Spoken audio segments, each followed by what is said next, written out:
Good morning. Good morning, everyone. I am delighted to call the meeting of September 14th, 2021 of the Dupage County Board to order.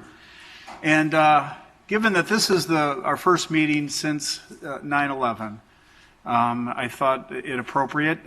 We thought it would be appropriate if Greg Schwarzy, our first responder on the board, would lead us in the invocation, or lead us in the pledge. Forgive me. The pledge. Thank you for the correction. You could do both.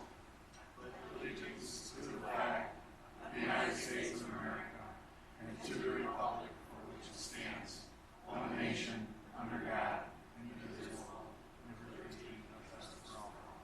Please remain standing as I invite Pastor Charles Yoon from the Faith United Methodist Church in Downers Grove to lead us in invocation.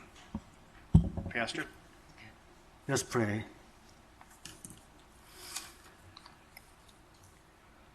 Loving God, we come to you this hour asking for your guidance, wisdom, support, and help as we are gathered together. God of justice and peace, before we begin this meeting, we commemorate the 20th anniversary of 9/11 terrorist attacks. 20 years have passed, but the shock of that day still remains as deep wounds in our hearts. We remember when the towers fell and the lives were lost. We remember the dust and the smoke, the despair and the grief. We call to you now in our remembrance. Give us a will to truly pray that your kingdom may come on earth as it is in heaven. May we build what has been torn down. May we mend what has been broken. May we live your love when hate seems to reign. May we bear witness to the cause of peace. Heavenly God, during our challenging times of ongoing pandemic, we pray for those whose loved ones suffer, for those who are fighting for breath and for life, and for those doctors and nurses and other healthcare workers who are helping them through these difficult times. Oh God, help us to continue to go through this pandemic together. Forgive us when we take it too lightly. Forgive us when we don't do what we need to do to keep safe and keep others safe as well. Loving God, may we continue to reach out and support each other and love one another throughout these days with all that is going on in our community and in the world around us. We pray that your Spirit would guide us and we can be instruments of your grace and love as we reach out to all whom we meet. God of peace, we invite you to preside over this meeting. We pray for your guidance in the matters at hand and ask that you would clearly show us how to conduct our work with a spirit of joy and enthusiasm. Help us to work together and encourage each other to excellence. We ask that we would challenge each other to reach higher and farther to be the best we can be. Almighty God, even if we have different opinions, give us unity of spirit. May your grace cover each aspect of this meeting. We pray that all voices will be heard, that we will have a mindset of inclusivity. May this place be a safe space for people to express their opinions. May everyone be engaged and involved. May all concerns be addressed. Oh God, we place this meeting in your hands. We place our hearts and our minds in your hands so that you may direct us. Gracious God, bless us, bless DuPage County, bless each one of us in this place, and bless each one and everyone in our community as we share together the love that you give us. We ask and pray this in the name of the one who came to show us the way, the truth, and the life, Jesus Christ, our Lord and Savior. Amen. Amen. Thank you, Pastor. Mr. Deputy Clerk, would you please call the roll? Chaplin. Here. Chavez. Here. Covert. Here. Desart. Here. DeCiani. Eckhoff. Garcia. Here. Hart. Krajewski. LaPlante. Ozog. Pachowski. Renahan. Rutledge. Schwarzy. Selman. Tornatori. Van Zay. We have a quorum. That's on the order of Chairman's report. We have a couple of presentations here.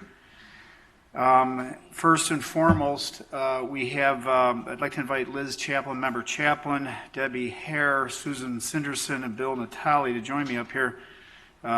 We are very fortunate today to celebrate the 35th anniversary of an organization doing tremendous good in our community. Yes, please. The Community Adult Day Center in Downers Grove provides therapeutic activities, fellowship, and fun for adults living with Alzheimer's, dementia, and other related illnesses. It also provides important respite for family members. We're joined by Debbie Hare, Executive Director, Susan Sinderson, and Chair Bill Natale, who can tell us more about the incredible value the center provides for families.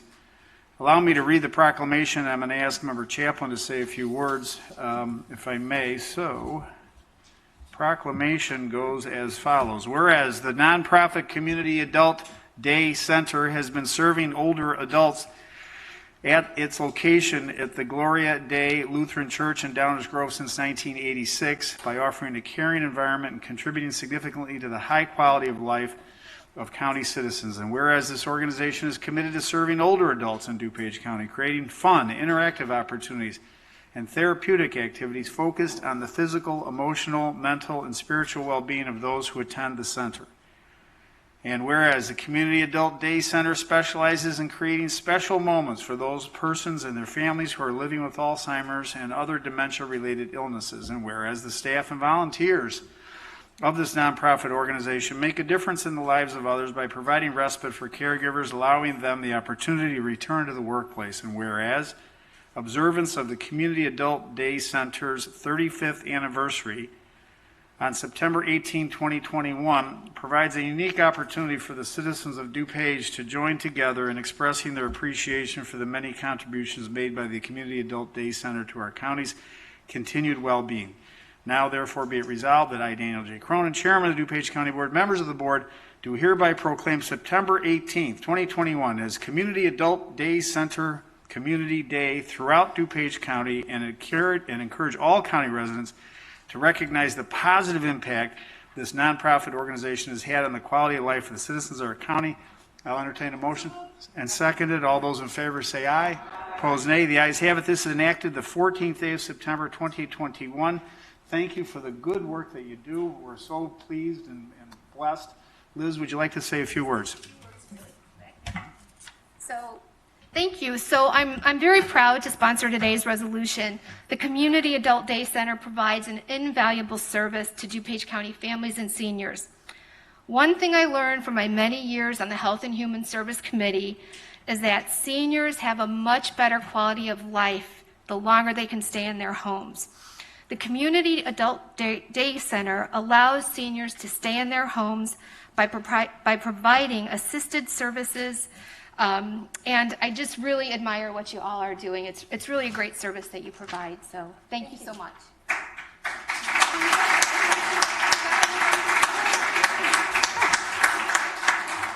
Thank you. We really appreciate being recognized today. This is just such an important part of the community. And we always say it's, one of those quiet gems of the community for the past 35 years that has given families hope. Because when families are faced with that dementia diagnosis or Alzheimer's diagnosis, It's a really rough time for not only the person with the diagnosis, but the family. So we are really proud to be part of DuPage County and providing this service in the county. Thank you.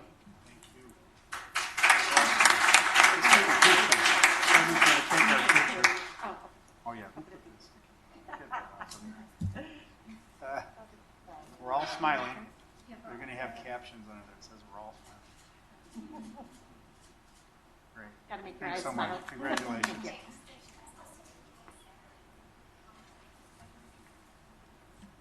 thank you. Thank you. Very nice.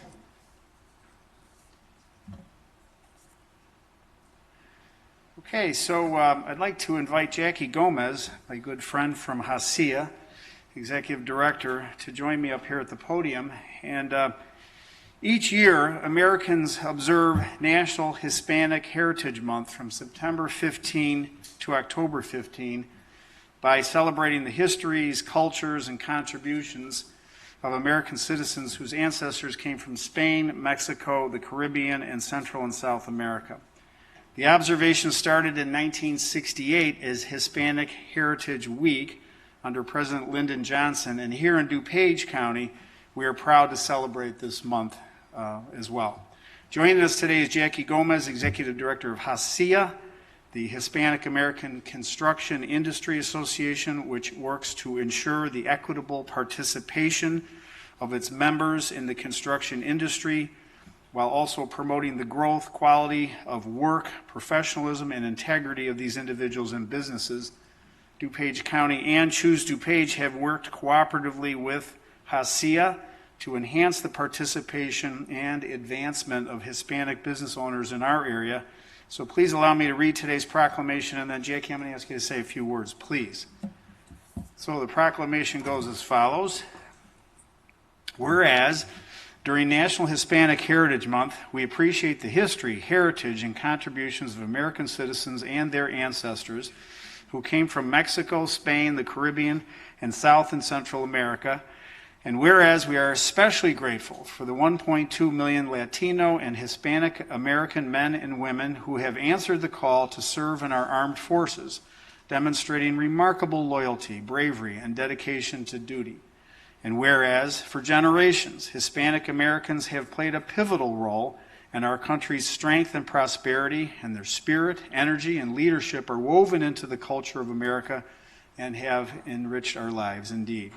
Whereas, in DuPage County, the number of Hispanic Latino residents continues to grow and has increased to 15% of the population according to the latest census data. Whereas, DuPage County supports several programs and initiatives in partnership with the Hispanic American Construction Industry Association's Owner to CEO program through Innovation DuPage and the Introduction to Construction Management program through the College of DuPage, both of which are essential to the continued growth and success of Hispanic-owned businesses in the county. And whereas, to honor these achievements of Hispanic Americans throughout the United States, Congress authorized a national proclamation designating September 15 through October 15 as National Hispanic Heritage Month. Now, therefore, be it resolved that I, Daniel J. Cronin, Chairman of the Board, members of the Board, do hereby proclaim September 15 through October 15, 2021 as Hispanic Heritage Month in DuPage County, and we encourage our residents to better understand, recognize, and appreciate the rich history and culture of Latino and Hispanic Americans. I'll entertain a motion. So moved and seconded. All those in favor say aye. Aye. Opposed, nay. The ayes have it. Approved this 14th day of September 2021. Thank you for all the good work you do. Jackie, here, please share a few thoughts about that. Thank you, Chairman. Thank you, members of the board. I am grateful for this recognition as the first Latina for HACIA as the executive director. It's a really big moment for diverse businesses in this industry, so we're grateful for the recognition, for the partnership. For HACIA for over 40 years has been deeply rooted in the community. We're looking to continue the partnership and expand in communities where we see that there's a need, where we can build partnerships such as with Innovation DuPage, College of DuPage. You all would love to continue to work together to build pathways for our small, diverse businesses that do so much in our communities and hire residents as well. So thank you again for this recognition, and I see some friendly faces. I look forward to continue the relationship. Thank you, Chairman, for the recognition.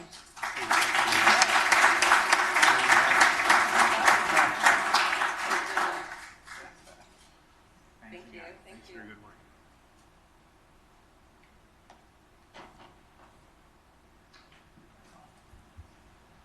Okay.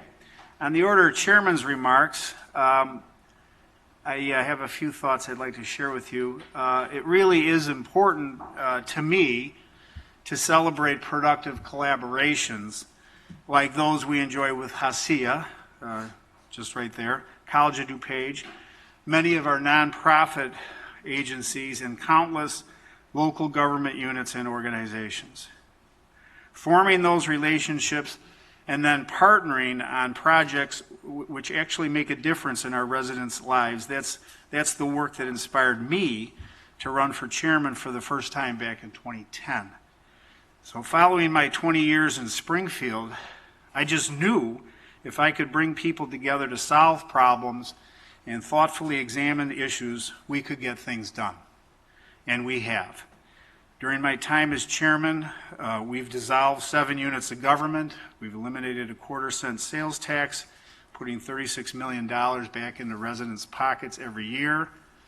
Fighting for Western access to O'Hare, tackling the opioid and heroin crisis head on, all while acting as responsible, prudent stewards of the public tax dollars, keeping property taxes low. Most importantly, I think we changed the culture here, promoting collaboration, consolidation, and smart, efficient, responsive, and responsible government. I'm proud of my colleagues, past and present, here on the county board, and I'm incredibly proud of the best county staff in the entire state of Illinois. I remain dedicated to our shared mission. As the incumbent in this position, I thought that I owe it to you to let you know what I'm going to do.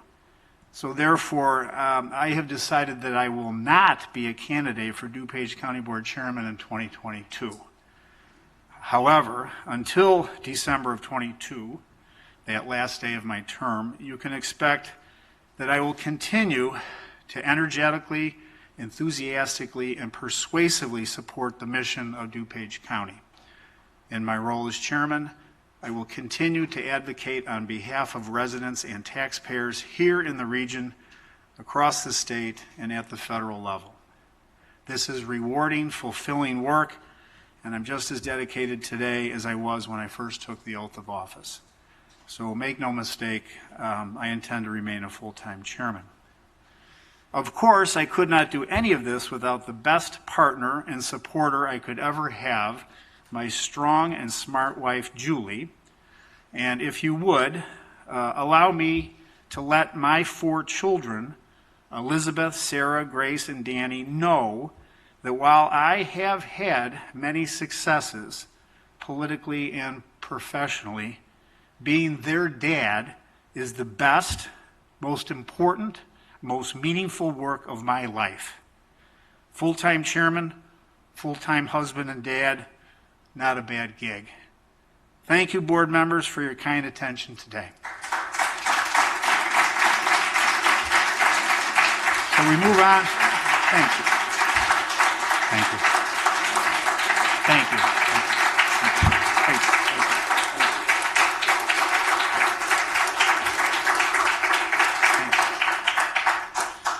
So we move on to the order of consent. According to our board rules, members of the public shall be afforded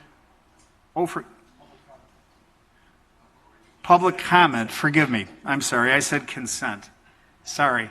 We definitely want to listen to public comment. Forgive me, please. I'm reading the rules to public comment, but I said consent. Forgive me. That was a mistake. We move on to the next order of business entitled public comment.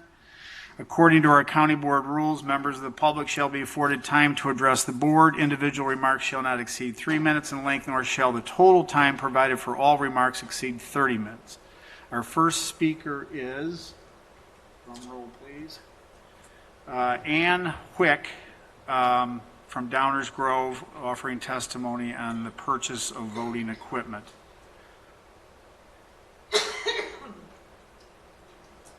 Okay, pardon me? There's no Ann Wick, okay.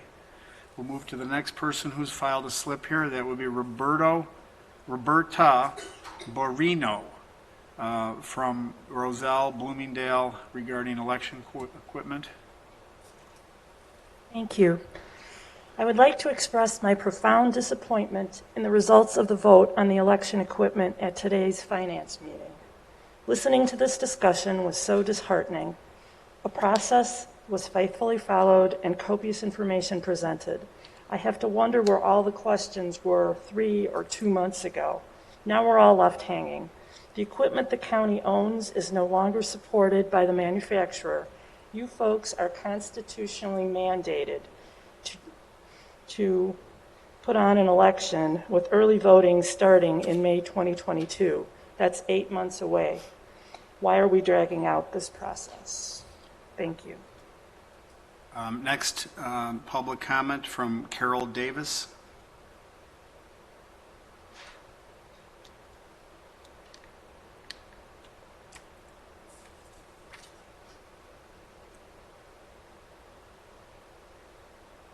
Carol Jean Davis, and I am an election judge from Downers Grove.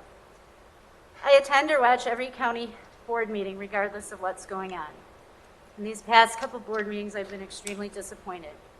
No other department, other than the clerk's office, has been met with this level of opposition. No one on this board questions the brands of stoplights the transportation department uses. They don't question the brands of tasers, squad cars, or uniforms that the sheriff's department uses. The only time I saw an actual product scrutinized was the issue concerning the Hill's Science Diet by Animal Control. And in the end, the board agreed to stick with the recommendation that Animal Control use the premium brand of Hill's Science Diet. And folks, we're not talking about dog food here. We're talking about elections. The election division and the people who use this equipment deserve a say in this matter. The arguments about the cost are a non-starter. Anyone with any knowledge of the financial health of this county knows that. Don't the members of the election division and the election workers deserve to be treated as nicely, if not better, than the stray dogs of Dupage? Don't the people working the elections deserve the best, fastest, most up-to-date equipment available? Hart was rated the most secure by the Illinois State Board of Elections. Their hardware is the newest and most secure from tampering or hacks with equipment made in the United States. Don't election judges deserve to be treated as nicely as our furry friends at Animal Control? And I have some questions. Why do people on this board that will not even be working with this equipment keep pushing a product that the majority of the end users do not want? Only 2 people have showed up in person so far to speak in favor of any other systems. Only 1 person was an election judge that spoke in favor of it. The other was a representative of the company selling that equipment. Why do people that will not even work with the election equipment on this board want the election judges on election days to have to use something like this, a ballot that doesn't even look like a ballot? It makes no sense. What's the real agenda here? To undermine the election? To run out the clock so that over 3,000 judges can't be trained on the new equipment, so that the election is a complete mess and anyone not happy with the results can sit back and sue and call for endless recounts using something like this that doesn't even look like a ballot? Do you guys not read newspapers? This has been all over the news. Do you want that to happen to DuPage County when somebody loses an election and doesn't like the results? So I don't know where we go from here because it failed. Please bring your remarks to a close. Thank you. Thank you. Okay, Becky Simon.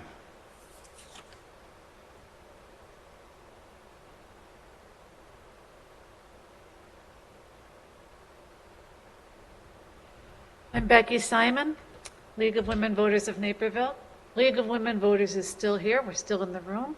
100 years later, stronger than ever. You are elected officials. I'm not. I'm a housewife dodging housework. Part of your responsibility is to secure funding for DuPage County elections, for equipment. As such, it is your responsibility to take advantage of all opportunities offered to you to become educated on this issue. Stop kicking the can down the road. Democracy in DuPage cannot wait any longer. The required timeline for election equipment to be procured and implemented is too long and too complex to accommodate any more delays. Democracy delayed is democracy denied. Thank you. Judy Beaver.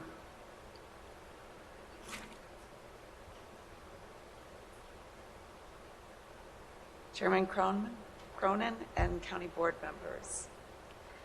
As the deputy, so my name is Judy Beaver, and I'm speaking for the League of Women Voters of Wheaton.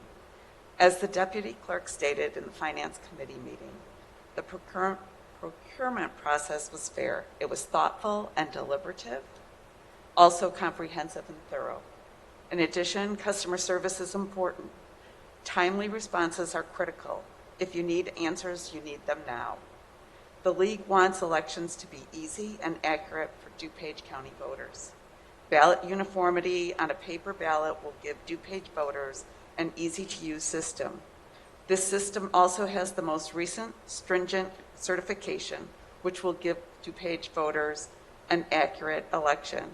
We need to rely on the election professionals. The team did its due diligence. My question is, what do we do now? We are losing valuable time. Thank you. Barbara Lamans.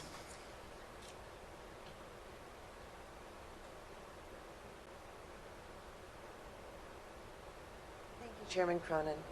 I was happy to hear your remarks, but sad to hear the result of your decision not to run again. But I wish the collaboration and cooperation you mentioned was present and evident during the Finance Committee meeting this morning. In your position as county board members, you are to be fiscally responsible. Mr. Paczynski, I'm Polish and I like Jif. So I think there's some of us who want better for our money. But it is also your responsibility to provide the best services to county residents. It's not double the price. When looking at the apple-to-apple pricing as presented today, there's little difference, but there is a huge difference in performance of service, updates, and becoming, as someone mentioned, a leader in our state for the elections. I'm extremely disappointed that this has gone on when we could have solved this issue today and given adequate time for preparation and training for an effective, calm election in June 22. But I do have an additional concern. During the Finance Committee meeting this morning, a county board member indicated that he had personally contacted ES&S, a company that is currently going through the RFP process. As a past local elected official, I have a huge concern that the process is not being maintained as dictated by ethics concerns. And I would hope the state's attorney would provide some sort of response to that action taken. Erica Nelson.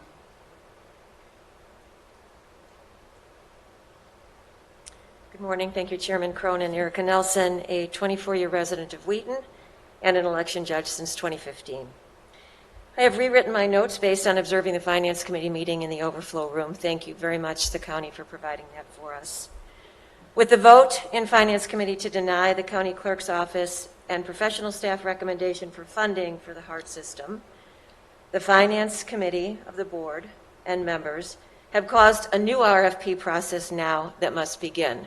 And as recently stated by Barb and others, that puts us behind. The election preparation process, as an election judge, I know, is incredibly complex. I would submit to you that if you voted to deny this and we continue to move this down the road, that you provide some time, volunteer time, to the Election Commission and the county clerk to help support the process for preparing for this election, because they will need all hands on deck. The issue of cost was raised by each member who voted no. Last year during the budget process, if the Finance Committee had approved the clerk's budget request, as they did for other county departments, this process would not be where it is today. It doesn't just happen in a moment. I know that as an elected former Board of Education member for 12 years. My homework was to take advantage of every opportunity to meet with, to discuss, to observe any information that my vote required education around, and I submit to you that that needs to be improved.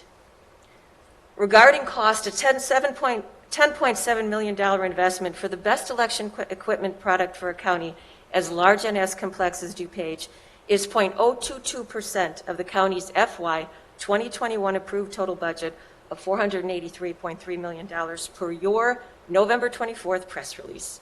Amortized over 10 years, the investment is just over $1 million per year. There were 491,000 voters in Dupage in the November 2020 election. That calculates to $2 per voter for a single election. As an election judge and observing the improvements and the confidence in the election process over the last few years, your constituents are worth this investment. Chairman Cronin, in your opening remarks today, you lauded having the best professional staff around.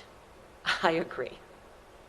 And I encourage the county board and every member who now has set us back in the process to reset your thinking about the professional staff of the clerk's office, Clerk Kazmarek, and how you're going to support your constituents to have an effective election. Thank you. Paul Farber.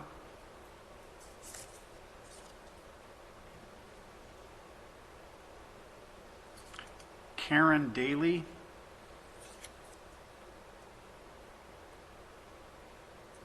Hi there, everybody. My name is Karen Daly. I'm from Glen Ellen. I'm also an election judge. And I wasn't planning on speaking today, so I actually don't have notes prepared. But I do want to echo that I am disappointed with this group. I was on the tail end of the Finance Committee meeting, fully expecting and hoping that you would have voted in favor of the election system. That's your duty. Your duty is to do the best by this county. As Chairman Cronin said in his very eloquent remarks at the beginning, you are supposed to be our advocates, and you failed in that. And I wanted to register my disappointment. The process was followed. Data was followed as well. The proper use of data and evaluation. The last time I was here speaking to you, I was speaking about the Finance Department. The Finance Committee's budget survey that went out to the entire DuPage County and beyond, I should mention. I took it 10 times, and I mentioned that I thought the questions were leading, and the data that comes from that conflated, corrupted, misleading, and invalid. And I know that it has been issued today to board members, and so I just wanted to, again, point that out as you use it in any of your backup or to prove any of the points that you want to make, that the data is really not usable. The data, however, that was presented to you for the election is valid, due diligence was done by the county clerk's office, and to see the difference between the two things should be crystal clear to all of you if you are doing your job. Thank you very much. Elizabeth Boone. Dr. Elizabeth Boone. Hello, everyone. I am Dr. Elizabeth Boone, and I am here representing the NAACP's president as the vice president and an elected judge official as well as an academic. I am here to read what he would like to have presented to you guys today. When we talk about democracy, we typically emphasize the importance of the vote. The vote is unlike other democratic rights protected by the First Amendment because voting rights do not have clear constitutional protections. It is the state legislatures and county boards that enact a variety of policies that directly or indirectly infringe on suffrage rights. You have the ability to strengthen your voting rights or potentially to create political barriers and confusion. Voting machines serve as a vital infrastructure to secure confidence in our elections. Ahead of the next congressional elections, we must ask ourselves, can our infrastructure be compromised? What will be the consequences if it happens? And how can we prevent attacks or limit the damage? This can be answered by simply getting the most secure equipment and the best trained judges our county can find. Anything less will open the door for more controversy. Despite a smear campaign and a slew of ridiculous lawsuits, that we, the taxpayers, are footing the bills of, Clerk Kaczmarek has made the proper recommendation. Her recommendation will finally put an end to DuPage County's big lie that our elections are corrupt. Given the seriousness of our election infrastructure, this is something we have to get right. I have reviewed the presentation by Clerk Kaczmarek. I have also read the pros and cons for each of the finalists, and it is very clear to me the HART intercivic equipment fits the county's needs. From a security accountability standpoint, it has no remote access software. The machines have printed ballot tracking to ensure accountability. Their machines can store data in multiple redundant locations for election integrity. They have no external cards or drives that can be inserted into the machines. These machines require a two-factor authentication using passwords and USB keys, and all sensitive data is encrypted. Researching the all finalists and calling some of the current users of this equipment, DuPage County NAACP feels the choice is clear. We feel the HART intercivic equipment gives up the best chance to secure our current and future elections with the least amount of controversy and possible litigation. Our organization is simply asking you to do the right thing and protect the vote. Thank you for your time. Thank you. Robin Graham.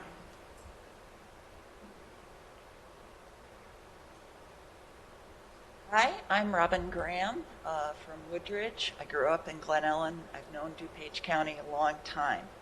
I appreciate the opportunity to speak to the members of the DuPage County Board. Sat through the entire Finance Committee. I was really deeply disappointed that you couldn't come to agreement and support the HART. When I listened to the financial costs, I kept thinking, I'm a banker's daughter. They all know that you got to look at capital costs, which are different between those two. They're significantly different, but you got to factor in the operating and the maintenance costs.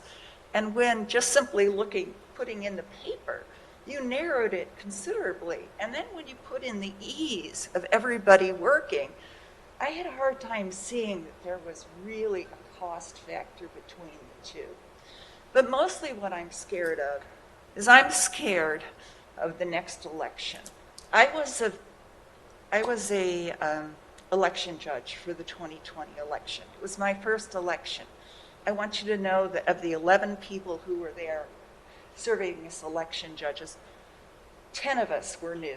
We had never done it before. We all had to get trained.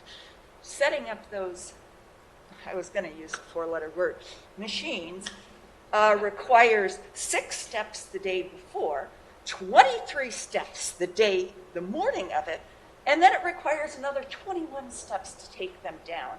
Plus it's physically big and bulky. So I'm not a fan of this current system.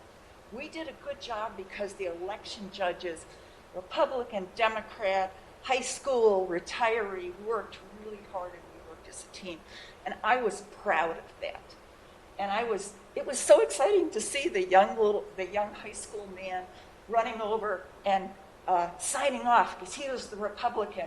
Well, the retiree was signing off as she was the Democrat. It was just cool. It was democracy in practice. It's a neat process, but it scares me to think that you are now, don't even have the first step to training 3,000 judges in the next 9 months. Judges are essentially volunteers. Yes, we get paid, but it's not a job for any of us. The only person for whom the election is a job are the county clerk people. So think about it. You've all had to organize volunteers. Can you imagine organizing 3,000 volunteers to get trained on a brand new system, and now you're shoving it down the line longer? That just really scares me. So I just wanted to make those points from somebody who's at the end, the side. And I didn't see that when I put in the operating and maintenance, that we were really talking about that different price differential. Thank you. Dan Bailey. Mr. Bailey. Thank you, Chairman and Board. I spoke before. I'm really disappointed in the way that it all went down. Some of the comments and some of the discussion was, I don't think it was helpful. And I still think we should go with heart, and I think we should do it right away. I've been an election judge and a poll watcher, and I've seen a lot of people turned away from the polling places because they weren't at the right spot. With this system, as I understand it, that wouldn't be a problem.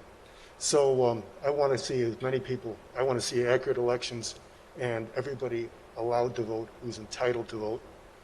And I think we can do that. You have the ability to make that happen. I hope that you do it quickly. Thank you and congratulations on all your time. Julia Beckman.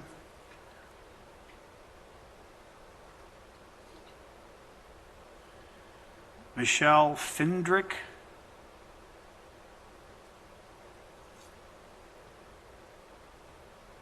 My name is Michelle Findrick.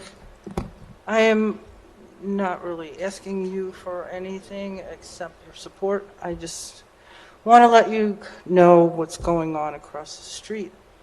I've been a nurse in the jail since January 2012.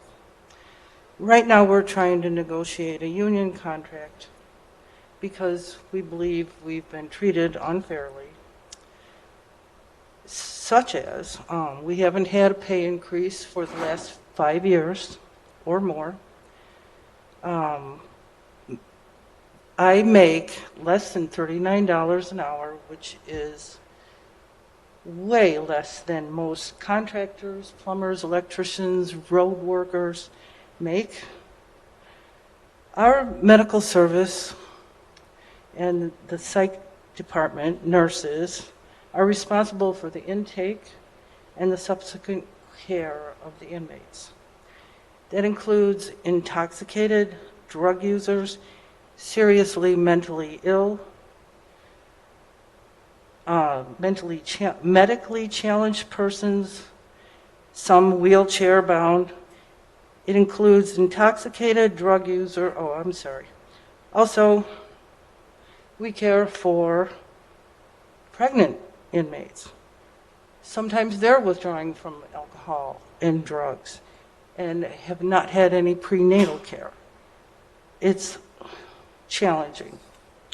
Now we're administering methadone because of the MAP program, which is medically assisted treatment. And that's a good thing, but it's demanding. Finally, due to COVID, the pandemic, we are now testing, quarantining, and vaccinating inmates. And we're just exhausted, and we need your respect and your support. And we just ask help by showing your support for fair wages and treatment. That's it. Thank you. Roseanne Coiner.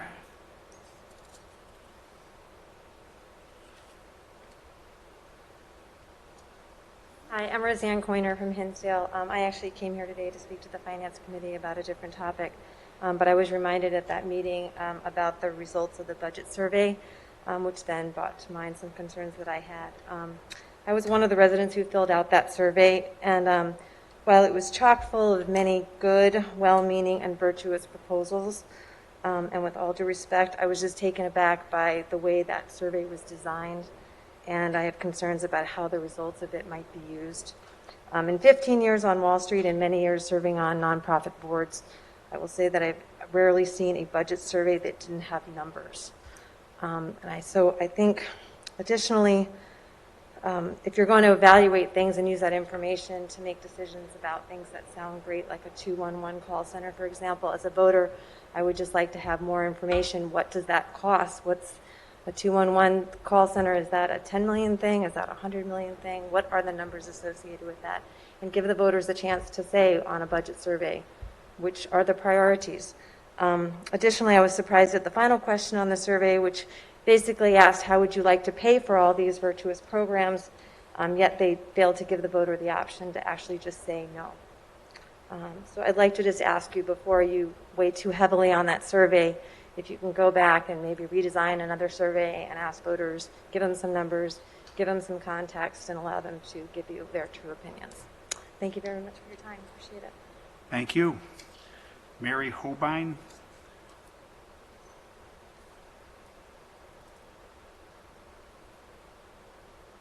I'm Mary Holbein. I live in Woodridge, and I'm a lifelong resident of Dupage County. I consider myself to be a patriotic American who firmly believes in the democratic process, particularly with regard to voting in elections. And I have to say, and this is putting it politely, I am extremely disappointed in the failure of the motion to purchase new election equipment. In fact, I'm really disgusted. The only real objection I heard from anybody who objected to this at this meeting and at the last Finance Committee meeting, which I also attended, was financial. Totally ignoring all the features that I won't repeat because everybody else has mentioned them, of the quality of the equipment that the Board of Experts unanimously voted for us to have. Now, Dupage County has a history of going cheap on election commissions. In fact, the 20-year-old stuff we have now is what, secondhand. It was cast off from other counties. What does that say about our values?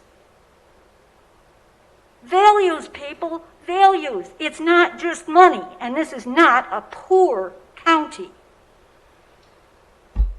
And I'd also like to question the sincerity of some of those folks who made such a big deal about the cost, because these are the same people who introduced a resolution to this board in early August for the taxpayers to foot the bill for a disgruntled person's recount.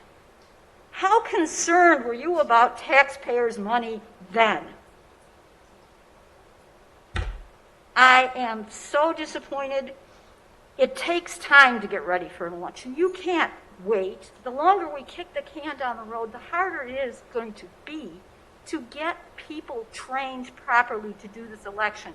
And are you going to take the blame, or are you going to point the finger at somebody else if this can't be done in time? I am just appalled.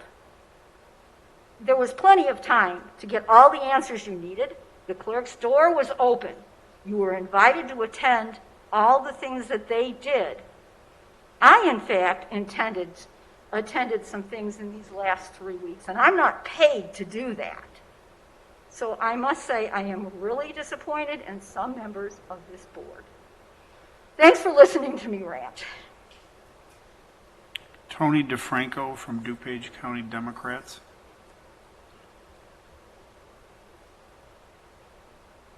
Morning, boys and girls. I'm not a polished speaker. I'm not a lawyer or anything like that. I'm a plumber, right? And I'll be really quick. I do have like two brothers. One of them, DeFranco Plumbing. I'm sure 40 years they've been contractors, and another brother was a tenor contractor for 27 years. And I do know the value of the lowest bidder. And you Republicans made a very good argument about that with the voting machines, you know, that we They're too expensive. But I would put it out there to you, that we are one of the more affluent counties, probably in the country, not just in Illinois. And I do think we could spend more money than the average person, have the better voting equipment that we should have in a county that is as affluent as ours. Okay? That's basically all I got to say. You guys have a good day. Okay, our last citizen seeking to offer some public position is Jennifer Kafoury, Kfoury. She has indicated record of attendance only. So we've made that, read that into the record. So that concludes our public comment for folks that have showed up in person. I'm advised that there are several additional comments that we will read until, well, for about 3 more minutes, and then the remaining comments that were submitted electronically will be submitted to our and included in the minutes. So there will be an important part of the record here today. So with that, please proceed. Evan. First comment is from Karen Lagos. There's no subject on it. Comment reads, why is the county trying to push through new election equipment with no presentations, no description of machines, and no justification? The cost is $10,683,445 and a 10-year contract for Hart InterCivic. The other 3 companies bid and were less money. Number 1, Election Systems and Software, $5,325,078. 2, Dominion, $8,195,237. Number 3, RBM/Unison, $7,158,200. No explanation of why we're choosing the most expensive company. The importance of a clear and transparent process on the purchasing of election equipment is needed now more than ever. Our new voting system needs to be vetted better. Please slow down and explain this to the board and the public. Thank you. That concludes that comment. Next one is from Kevin McGrain, subject voting machines. Why is this board contemplating voting to approve the highest bid on a new voting machines and a 10-year contract with no discussion amongst the board or comment from the public? Seems like something not above board is happening, especially with all the public news about this company having trouble with credibility regarding their machines. Slow it down and let the process play out and respect our tax dollars by not accepting the highest bidder. That is the end of that comment. Next is from Ben Leonard, subject is voting machines. Hello, I am writing to express my concern with the selection of new voting systems by Dupage County, especially the selection of Hart InterCivic system. No adequate reasoning was given for the selection of this voting machine. All of the information behind the decision and data on the machines needs to be made public so we can be informed about how the decision was made and how susceptible these machines are to hacking.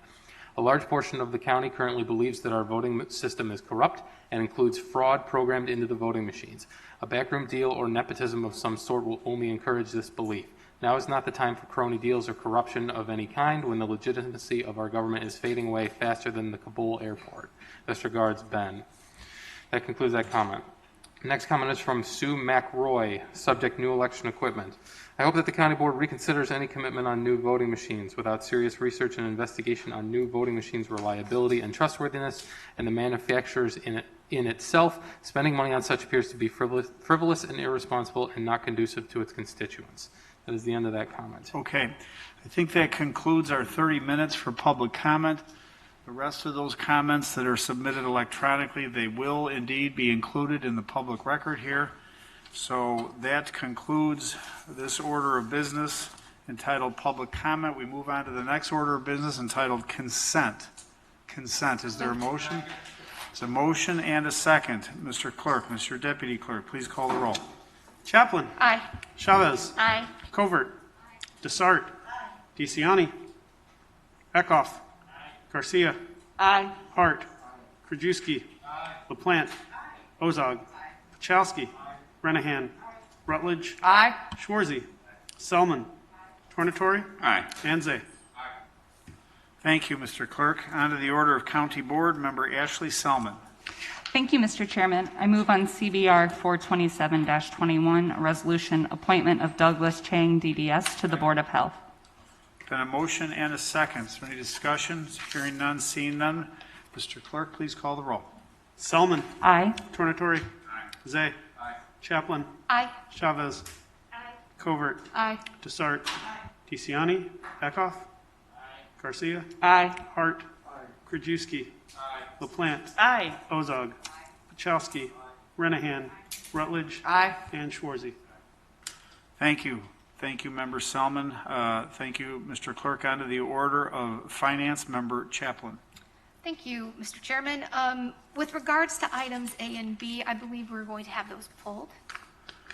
Okay, so with leave of the body, upon motion from the chair, Member Chaplin, seconded by Vice Chair Krajewski, is there leave to withdraw those items from our agenda? Seeing no objection, hearing no objection, those items are removed. Please proceed, Member Chaplin. Thank you, Chairman.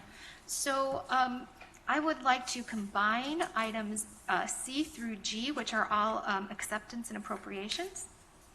Okay, there's been a motion and a second to combine items C through G. All those in favor say aye. Aye. Opposed, nay. The ayes have it. The items are combined. Please proceed. Okay. I'll move to approve FIR 041421, resolution acceptance and appropriation of the Sustained Traffic Enforcement Program grant in the amount of $31,838. I move on FIR 041521, resolution acceptance and appropriation of the ILDCFS Children's Advocacy Center grant in the amount of $65,464. I move to approve FIR 041821, resolution acceptance and appropriation of low-income home energy assistance program of HHS American Rescue Plan grant in the amount of $8,482,200. I move on FIR 041921, resolution acceptance and appropriation of the low-income home energy assistance program, amount of $895,641. And I move on FIR 042021, resolution acceptance and appropriation of the low-income home energy assistance program, state PIPP grant in the amount of $2,081,182. There's been a motion and a second to approve these items that had previously been combined. Mr. Clerk, please call the roll. Chaplin. Aye. Chavez. Aye. Covert. Aye. Desart. DeCiani. Eckhoff. Garcia. Aye. Hart. Krajewski. LaPlante. Ozog. Pachowski. Renahan. Rutledge. Aye. Schwarzy. Selman. Tornatori. Aye. And Zay. Thank you, Mr. Deputy Clerk. Member Covert is seeking recognition. Please let the record reflect that I am stepping out due to a conflict of interest on item H. Okay. The record shall so reflect. Member Chaplin. Thank you, Chairman. I move approval of FIR 042421, resolution acceptance of an extension of the Illinois Department of Veterans Affairs scratch-off lottery grant. A motion and a second. Mr. Clerk, please call the roll. Chaplin. Aye. Chavez. Covert. Desart. DeCiani. Eckhoff. Garcia. Aye. Hart. Krajewski. LaPlante. Ozog. Pachowski. Renahan. Rutledge. Aye. Schwarzy. Selman. Tornatori. Aye. And Zay. Thank you, Mr. Clerk. Member Chaplin. Thank you, Chairman. I move approval of FIR 042521, resolution 2022 holiday schedule. Been a motion and a second. Mr. Deputy Clerk, please call the roll. Chaplin. Aye. Chavez. Covert. Aye. Desart. DeCiani. Eckhoff. Garcia. Hart. Krajewski. LaPlante. Ozog. Pachowski. Renahan. Rutledge. Schwarzy. Selman. Tornatori. And Zay. Thank you, Mr. Clerk. Member Chaplin. Thank you, Chairman. I move approval of FIR 042621, resolution approval and issuance of payments to the small business and independent contractors through the reinvest Dupage, $3,695,038. There's been a motion and a second and a request for leave. Leave is granted. Member Chaplin. Thank you. I move approval of FIR 042921, resolution budget transfers 9/14/2021 to various companies and accounting units. Leave is granted. Member Chaplin. Thank you. I move approval of FIR 043121, resolution placing name on payrolls. Leave is granted. Member Chaplin. Thank you, Chairman. I And finally, I move approval of FIR 043321, resolution amendment to the agreement with Choose Dupage to administer the Reinvest Dupage Small Business Grant Program approved by the County Board on June 22nd, 2021, per resolution FIR 032621, to extend the start date of the contract to June 13th, 2021, in order to cover additional program payroll and expenses. Leave is granted. Thank you, Member Chaplin. On to the order of ad hoc fine arts, Member Lynn LaPlante. Thank you so much, Chairman Cronin. I will entertain a motion on the resolution FAR 0339A-21, recommendation for the approval of an amendment to the agreement between the DuPage County Fair Association and the County of DuPage for the use of the DuPage County Fairgrounds for a fine arts festival. Then a motion and a second. Mr. Clerk, please. Discussion. Member Ozog. Thank you, Mr. Chairman. I'd just like to make a few comments. I've voted against this for the past number of times it's come up. I don't believe an event like this should be funded by taxpayer money. In the past 2 months, I've personally been a sponsor for the Glen Ellen 4th of July Parade and the Glen Ellen Backyard Barbecue. These two events are completely privately funded, and the barbecue benefits the bridge communities. And secondly, I've had issues with the process for funding this event. It doesn't seem to follow established procedures for how we allocate taxpayer monies. I don't believe it went before the Finance Committee. And I'm also concerned with the fact that the resolution states that a single board member may, and I quote, on behalf of the County Board Fines Arts Committee, approve, deny, receive, accept, or reject any submission, notices, receipts, or invoices transmitted by or from the Fair Association as provided for this agreement. I'm not sure if this bypasses our regular invoice procedures, and I've personally never seen anything like this provision in my 11 years on taxpayer-funded boards. I don't think this is a good precedent. I think we've done a good job supporting the arts. We allocated $300,000 of CARES money earlier this year to the DuPage Foundation for the arts, and I want us to continue supporting the arts whenever possible. But again, I don't believe this agreement is part of our role in providing services to the residents of DuPage County. Thank you. Further discussion, Member Chaplin. Thank you, Chairman. So back in June, when this first came before the board, I expressed my concerns that one of them that was we have critical needs that still need to be met during a pandemic, and one of those needs or goals that we had was to have 80% vaccination rate. We didn't have it at the time the resolution was brought forward, and I don't believe we're at that marker yet. But there's also a misunderstanding that those of us that don't support the festival don't support the arts, when nothing could be further from the truth. In fact, I know that Chairman Cronin rejected the idea of the Fine Arts Committee, and after he rejected that idea, I was happy to sign on support of the resolution that was drafted by Member LaPlante on March 4th, recommending the formation of the Fine Arts Ad Hoc Committee.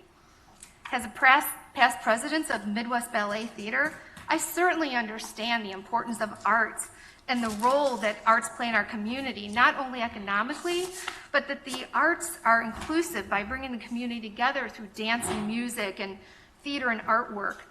I was very excited to see what the Fine Arts Committee would bring forward. I didn't expect a festival. I do believe that there are many ways to support the arts, and the committee should consider all of them, and no other topic has been discussed in that committee except this festival. We have the infrastructure already in place with the DuPage Foundation and the DuPage Arts, which have the staff readily available and understand better than anyone else how best to support local artists. The DuPage Arts website, they encourage creativity, expression as a way to foster understanding and drive innovation to enrich our lives, celebrate the unique history, and identify the cultures within the community. They promote, support, and advance the arts in DuPage County. We really have the foundation, and then we have the DuPage Foundation, which puts out this magazine, and this just happened to come yesterday in the mail, and they have a whole section about arts and science in the county. So we really have a great foundation already here. So last year, this board voted unanimously to give $300,000 of the CARES Act money to the DuPage Foundation which provided relief to the DuPage arts community. Now, I don't know that this festival is benefiting DuPage artists because there's no evidence of that anywhere. But moving the festival back to May 2022, if there was going to be any relief, is delaying that relief by another at least 8 months. Relief to our struggling artists. So I really think that, you know, a better use of this funds right now would be to go to the DuPage Arts. I think the Fine Arts Committee can continue to work on this festival, and if they can pull it together and, you know, bring in sponsorships, which I think would be fine, and a better way to go, then, you know, we can discuss it again. But I really think if our goal is to support local artists, the foundation is here, the professionals are here, we gave them money last year, and I know they could use the money again this year. So I'll be voting no on this again. Okay, further discussion? Board members, anyone? Member LaPlante. Thank you so much, Chairman. This has been discussed over and over. It has been voted on over and over. And we have had bipartisan support of this initiative. There's only been 4 members that have voted no every single time. This will be the 10th time they voted no to not support the arts. So I'm very curious. This is what leadership looks like in 2 different forms. Leadership is coming up with new ideas and creating them and going and bringing your lived experience, your professional experience, and your passion to the county board. That's why I was elected. Can you imagine if each one of us brought our lived experience, professional experience, and our passion and created something new? That's what we should all be doing. If 1/10 of the energy that is being spent to stop other members' initiatives was spent on doing the actual work, imagine what we could accomplish as a county board. I love the way that we are all working together here. I love the support from my colleagues across the aisle, and I'm so appreciative of it. I love the support that I'm getting from the business community, from our community partners, and I think it's wonderful. I also absolutely respect and will follow to the letter the recommendations of our health department, and that is the whole point that we rescheduled. We are obviously hopeful that by Memorial Day of 2022, we are through this pandemic. We don't know, but this is how we all have to work. We plan and we adjust when science tells us to do so. So if, Nick, you would like to discuss the procurement process, that's fine, but our priorities as a board are economic development, COVID recovery, and this is what this Fine Arts Festival is for. So anyone is welcome to attend our meetings, but really, please stop trying to obstruct forward momentum and forward motion of good faith efforts made by county board members. I think we have the votes. The vote has been done over and over and over, and it's always the same. It's always 14-4, or since we've lost a member, now we're going to be 13-4.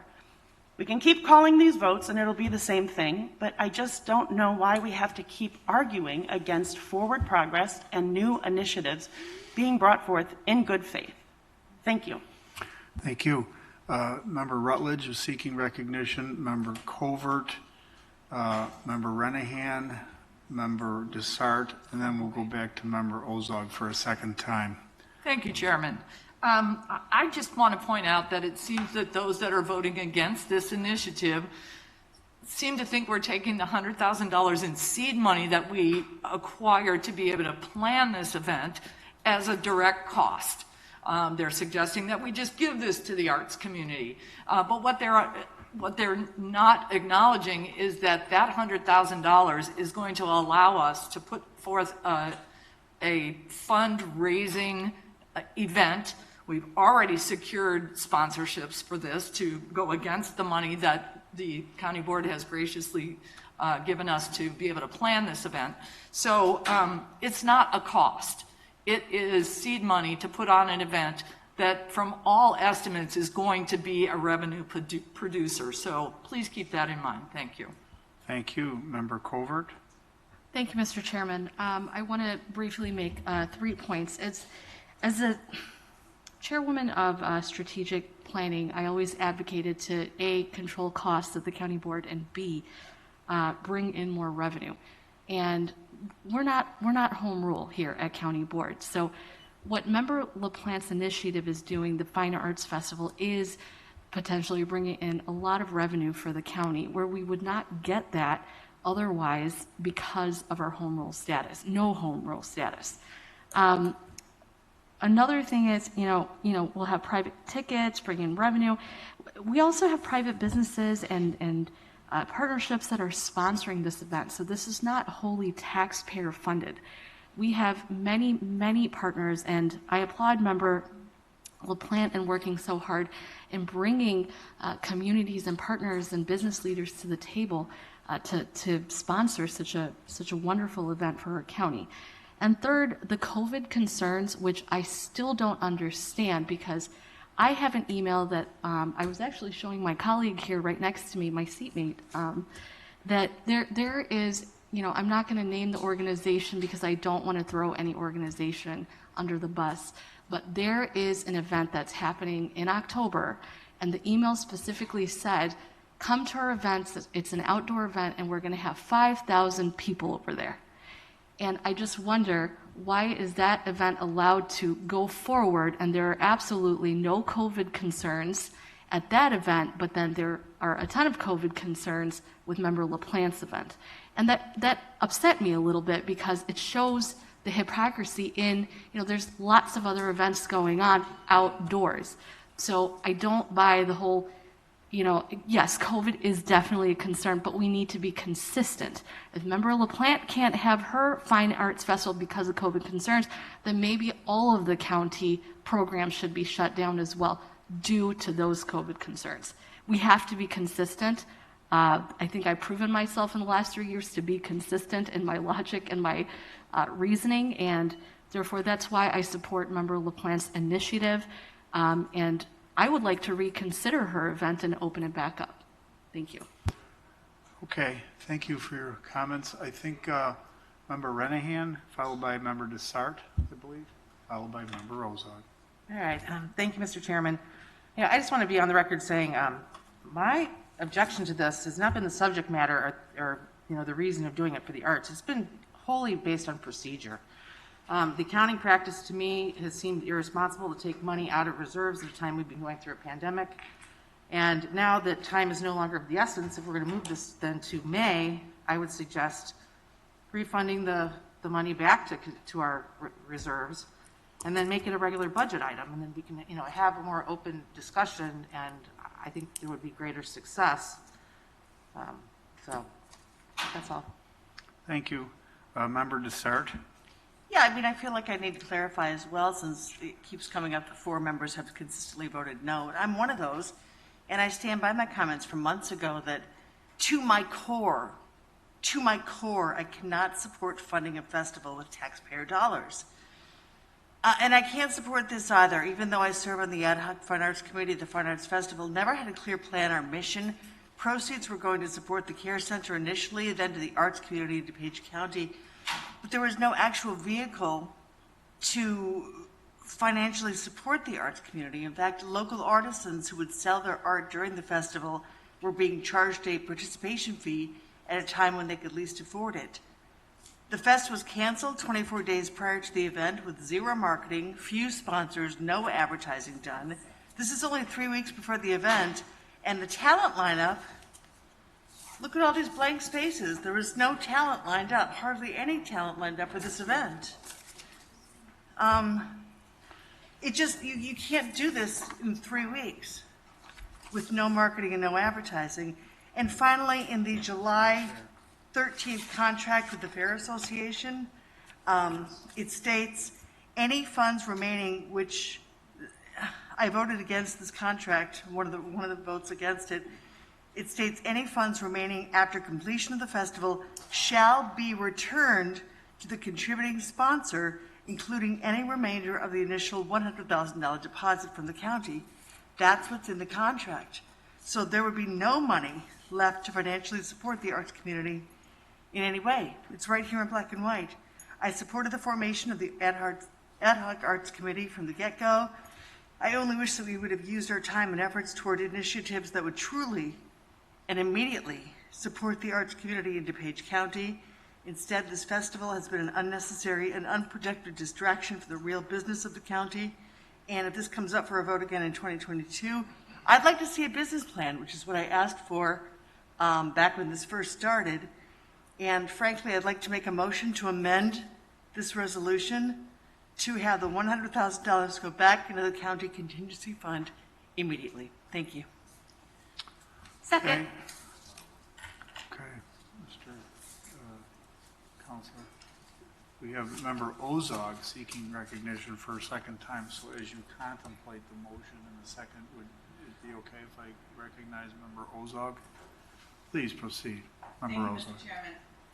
Thank you, Mr. Chairman. I just want to make it very clear that this is not about not supporting the arts. It's about not supporting the process and, frankly, the initiative. As I stated, I don't feel that this is part of our role and that we should not be funding something like this. We're not in the event production business, and I just don't see this as part of our role, and that is my opinion, but I am the person who will have to explain that to my constituents. And obviously on this board, we all certainly don't agree at all times, but we need to respect each other's opinions. This does not mean I don't support the arts, but I don't support this initiative and I don't support the process. Thank you. Okay, Mr. State's Attorney, there's been a motion and a second. Mr. Zay. Thank you, Mr. Chairman. You know, I don't understand this, as Member LaPlante said. First, I want to applaud her for her commitment. I mean, she has been on this from the beginning. Ever since she got on this county board, she has been committed to this.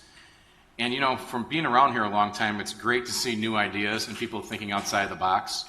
And I think, you know, I was looking forward to the festival.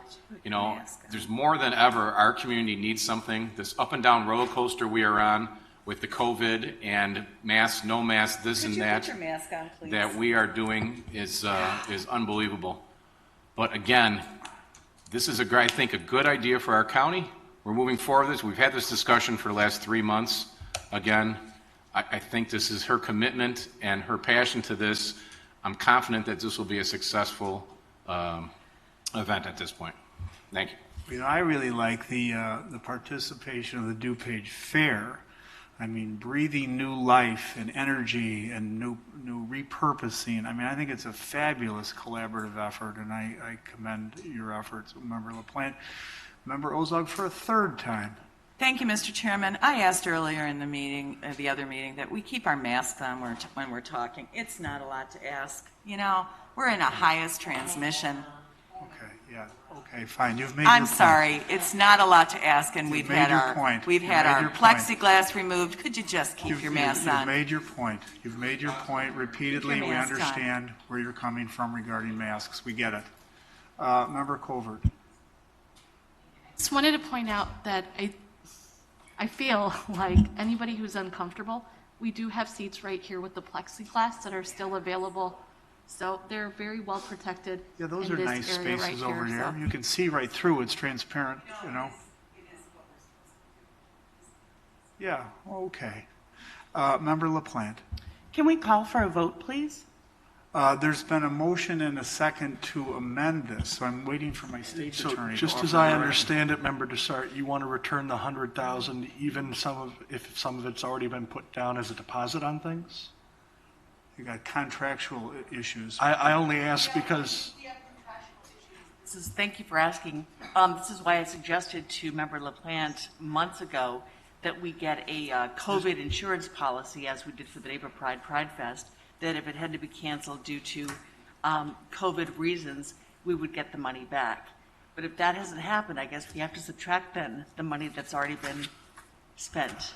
But the rest of the money, then State's Attorney, I would like put back into the We have contingency Member fund. Vice Chairman, Member Ashley Selman seeking recognition. Member Selman. Thank you, Chairman. I want to echo a little bit of my private experience as being someone who was planning a personal event and then had to reschedule. We've now done that for the third time. In July, as we were enthusiastically talking about food vendors, filling up the schedule, which Member Desart must have an old copy because the one we saw was very full. We all felt we were living in a different world. We thought we were towards the end of this pandemic and that we were going to be actually celebrating this month. Unfortunately, as Karen Ayala explained to us, none of that was true. The day after of Karen Ayala's presentation, I had to go home and cancel my wedding based on her advice. To say that there are vendors who are trying to be flexible and move Europe to the next date is probably an understatement. There's a lot of vendors being flexible. To say that they are not going to give back the refund, that's very industry standard at this time. They're simply moving it to the new date. I would invite people who seem confused about this process to please go watch the videos on YouTube. It's been very clear in committee. There's been a lot of details, and those resources are available to the entire board. Thank you, Chairman. Thank you. Member LaPlante was seeking recognition, then Member Zay for a second time. Depending on what the answer is from our state's attorney, I can ask Nick Kottmeyer to come and speak to the logistics about retaining the funds. There you go. Thank you. And then we'll call on Member Zay as Nick is making his way to the podium. Please proceed. Thank you, Mr. Chair. I just think that motion's out of order. There's nothing in the amendment. The amendment is for a date change. There's nothing about any kind of dollar amount or anything else. So, I mean, I don't know where you would insert that into the resolution that we're voting on today. So, I mean, again, I don't see that this is going to have to, I mean, it should be in writing, but I don't know where it would be inserted because there's no dollar amount on the amendment. Member Zay, do I understand your comment to ask that the amendment be reduced to writing? Yeah, well, there's no, in the amendment, there's nothing about a dollar amount. So I don't know where you would be inserting this, you know, striking what line, taking it out. So, I mean, again, this is all about a change of date, nothing about changing of funding or anything else. So. Okay, so we're trying to offer some structure and procedure here with this debate. So there's a resolution that addresses solely the date of the event. And so there are some procedural concerns here. I think they're legitimate. And so I think Mr. Zay's motion seeking the amendment to be printed and circulated is in order, because I, for one, don't know exactly how this is going to work procedurally. And with monies that have been already spent or contracts that have been entered into, I wouldn't want to put the county in any sort of jeopardy. I agree with you. So we should pull this item for today then? Well, we should pull your motion away from the consideration at the moment, because we're really just going to put the date off. We're going to put the date off. You'll have plenty of time, frankly, to do a little research on this issue, and maybe a resolution that's more artfully and thoughtfully crafted that talks about refunds and so forth. Maybe that would be the right way to proceed. Just yeah, absolutely. Well, I just wanted to respond to Member Selman's question about refunds. That would be something that would have been in the contracts, the various contracts, if there are commitments. But to my knowledge, I'm on the ad hoc committee. We have not seen any contracts from any of the vendors or talent or anything. So that would be something that would be in the contracts or not be in the contracts. Well, okay. Not sure where we're going now. Member Rutledge seeking recognition. Thank you, Chairman. I just want to make one clarifying remark is that, there was talk that the money should immediately be put back into reserves, but that's not where the money came from initially. So I just want to clarify that. I said contingency. It's on my, I'm sorry. It's on my sheet, contingency. Okay, so look at, why don't we just address the amendment and vote it up or down, and then let's move ahead with like substantive business here. No, her amendment. I'm giving her opportunity to have a roll call on the motion and the second I don't know, to return monies in accordance with some language that she cited, but not knowing fully what the consequences are. But I suspect the motion in the amendment will fail anyway, so we can get to the underlying motion and move on with the business of the people here. So there's been a motion by Member Dessart, seconded by, was it you, Member Ozog? No. Oh. You missed that one. So Mr. Deputy Clerk, you want to call the roll on this motion as articulated by Member Dessart? Just to the amendment only. It's not, I wouldn't call it the return the money amendment. I would call it an amendment. Well, yeah, that's why we wanted to have it printed and distributed. So I think I'd rather move on with the item of business that puts this, that gives us a new date, because that's what I think what the people and the taxpayers and what the responsible thing to do is. And I'm just trying to navigate our way through this consideration right now in a fair way. So you have a motion. I don't know how to exactly articulate it. My motion is to have disregard this contract and have the $100,000 You can't just disregard a contract. That's out of order. It's to put the money back in the county contingency fund. But we're not going to. It's not that simple. So I would say. I withdraw my motion. Then. I would say that I would say that the chair is going to rule that your motion, with all due respect, is out of order. I already withdraw. Is out of order. I already withdrew. Okay, you did. Before All right. you said anything. All right. Okay. So Member Dessart has withdrawn her motion.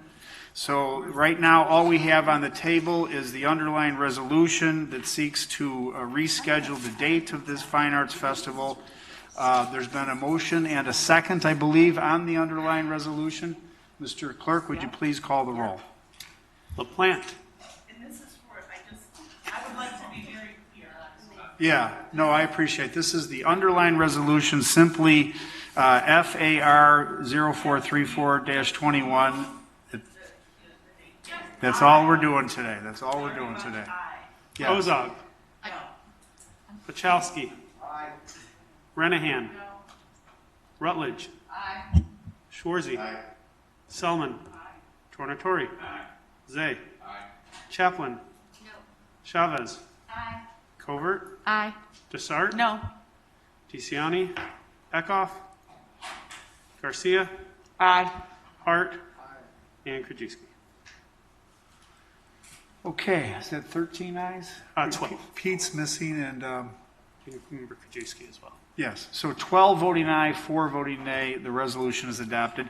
Thank you, Member LaPlante, a fine report, always entertaining, or I'm sort glad, of, I'm not just really. here to amuse. Thank you so much. I would say disappointing, as has been, but let's move on to the order of development. Member Sam Tornatori. Yes, thank you, Mr. Chairman. Good morning. I would move to approve DCR 416-21, a resolution amending to the Building and Zoning Department schedule of fees and request waiver of first reading. Then a motion and a second. Mr. Clerk, please call the roll. Tornatori. Aye. Zay. Aye. Chaplin. Aye. Chavez. Aye. Covert. Dessart. DeCiani. Eckhoff. Garcia. Aye. Hart. Krajewski. LaPlante. Ozog. Pachowski. Renahan. Rutledge. Aye. Schwarzy. And Selman. Okay, thank you, Mr. Clerk. On to the order of Health and Human Services. Member Renahan. Thank you. I just wanted to let the board know that Community Services will have funding to assist residents at risk of water and sewer disconnections by the early fall. We had hoped that would already be active, but it has been delayed slightly. The program is called LIHWAP, L-I-H-W-A-P. It has the same income guidelines of 200% of federal poverty level as LIHEAP. As we know, LIHEAP assists residents with heating bills, gas, electric, fuel, and oil. And LIHEAP did get started 9/1/21, so be sure to listen for more information from Community Services on that. With that, I'll move approval of HHSR 42121, approval of issuance of payments to DuPage County to energy assistance providers, LIHEAP. This is an ARPA grant of $6,929,957. Okay, any discussion? Seeing none, hearing none. There's a motion? No, nothing yet. We get to the order. Yes, please proceed. Sorry. Was there a second? I didn't hear a second. Okay, Second. Mr. Clerk, please call the roll. Renahan. Aye. Rutledge. Schwarzy. Selman. Tornatore. Zay. Chaplin. Chavez. Covert. Aye. Desart. Siani. Eckhoff. Garcia. Hart. Krajewski. LaPlante. Ozog. And Pachowski. Okay, thank you. Member Renahan. Thank you, Mr. Chairman. I move approval of HHS R 42321, resolution approval issue of payments by DuPage County to energy assistance providers. This is LIHEAP also, state grant FY22, $770,252. Leave is granted. Member Renahan. Thank you. Move approval HHS R 42221. It's also a LIHEAP, DuPage County to energy assistance providers. This is state PIPP grant, $1,748,192,000. Leave is granted. Member Renahan. Thank you. I move approval HHSP 35321, contract with Healthy Air Heating and Cooling for HVAC weatherization for community services, $1,395,724.97. Leave is granted. Member Renahan. Thank you. I move approval HHSP 35421, also with contract with Healthy Air Heating and Air architectural weatherization labor for community service weatherization, not to exceed $430,024.06. Leave is granted. Member Renahan. Move approval HHSP 35521, approval of contract with LifeScan Labs of Illinois for patient phlebotomy and lab services for the Care Center, September 20th to 2021 through September 19, 2022, not to exceed $40,000. Leave is granted. Member Renahan. Move approval of a weatherization program coordinator to attend energy modeling software training in Champaign, Illinois, $822.50. Leave is granted. Thank you. On to the order of judicial public safety. Member Renahan. All right. I move approval of JPSP 30521, contract purchase order to Arrowhead Scientific for full spectrum imaging for the crime lab, not to exceed $54,995. Is there a second? Motion and second. Mr. Clerk, please call the roll. Renahan. Aye. Rutledge. Schwarzy. Selman. Tornatore. Zay. Chaplin. Chavez. Covert. Aye. Desart. DeCiani. Eckhoff. Garcia. Hart. Krajewski. LaPlante. Ozog. And Pachowski. Thank you, Mr. Clerk. Member Renahan. I move approval of JPSP 35221, contract purchase order to Microgenics to provide court-ordered drug testing supplies, 4-year lease for the probation department, October 1st, 2021 through September 30th, 2025, not to exceed $108,114.60. Leave is granted. I move to combine items 13, C, D, E, and F. These are all authorizations for overnight travel for the Office of Homeland Security. Been a motion to combine items C through F. All those in favor say aye. Those nay. The ayes have it. The items are combined. Please proceed. I move approval for the Emergency Management Coordinator to go to Springfield. At C. At D, authorization for the paid-on-call to travel to the same thing, to do joint communications exercise. At E, authorization for overnight travel for reservists for the joint communication exercise. And F, for the reservists to go to Springfield for the joint communication exercise. Leave is granted. Thank you. Okay. Well, thank you very much. We now move on to the next order of business, Public Works. Member Ozog. MP 035621, recommendation for the approval of a contract to Train U.S. Incorporated to provide a preventative full-service maintenance program for 3 Train electric water chillers for the power plant for a 3-year period, October 2021 through September 2024, for a contract amount not to exceed $393,075. Been a motion and a second. Mr. Clerk, please call the roll. Ozog. Yes. Pachowski. Renahan. Rutledge. Schwarzy. Salmon. Tornatore. Zay. Chaplin. Chavez. Covert. Desart. DeCiani. Eckhoff. Garcia. Hart. Krajewski. And LaPlante. Thank you, Mr. Clerk. Member Ozog.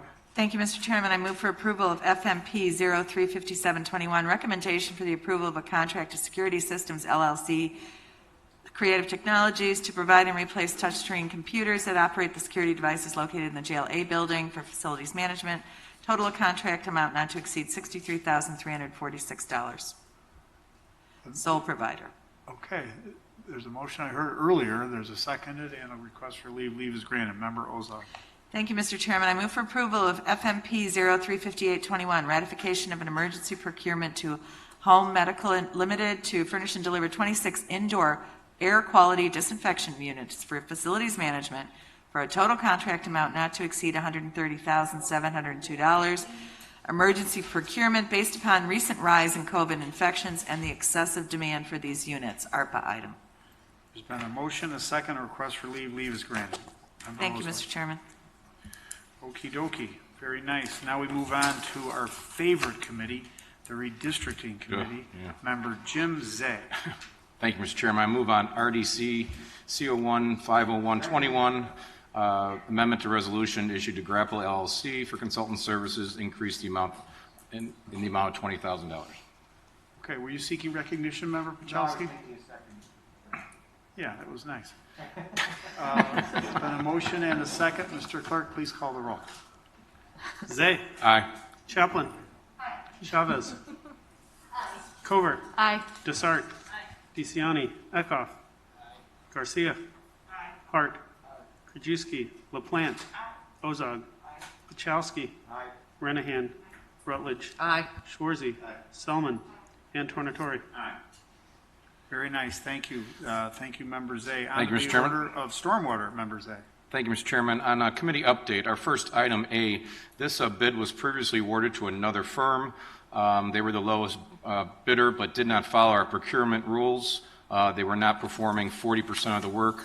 So with the state's attorney's office and our staff, the bid was taken away from them. So that's why this bid is being brought forward here with Earthworks today on item A. So with that, I move on SMP 34821, approval contract issued to Earthworks Land Development and the amount of $994,083 for the Elmhurst Quarry project. Okay, there's been a motion and a second. Questions? Member Chaplin. Thank you so much. So I have some real concerns with this item. On August 4th of this year, Earthworks donated $5,000 to the Dupage Central Republican Central Committee. On August 27th, the memo was issued that in April 2021, the bid was awarded to Integral Construction as the lowest bidder to construct the gate. It was discovered that they couldn't perform at least 30% of the work, so the contractor couldn't meet the requirements of the contract, and it's determined that the corporate course of the action is to cancel this HUD-funded contract and award it to Earthworks.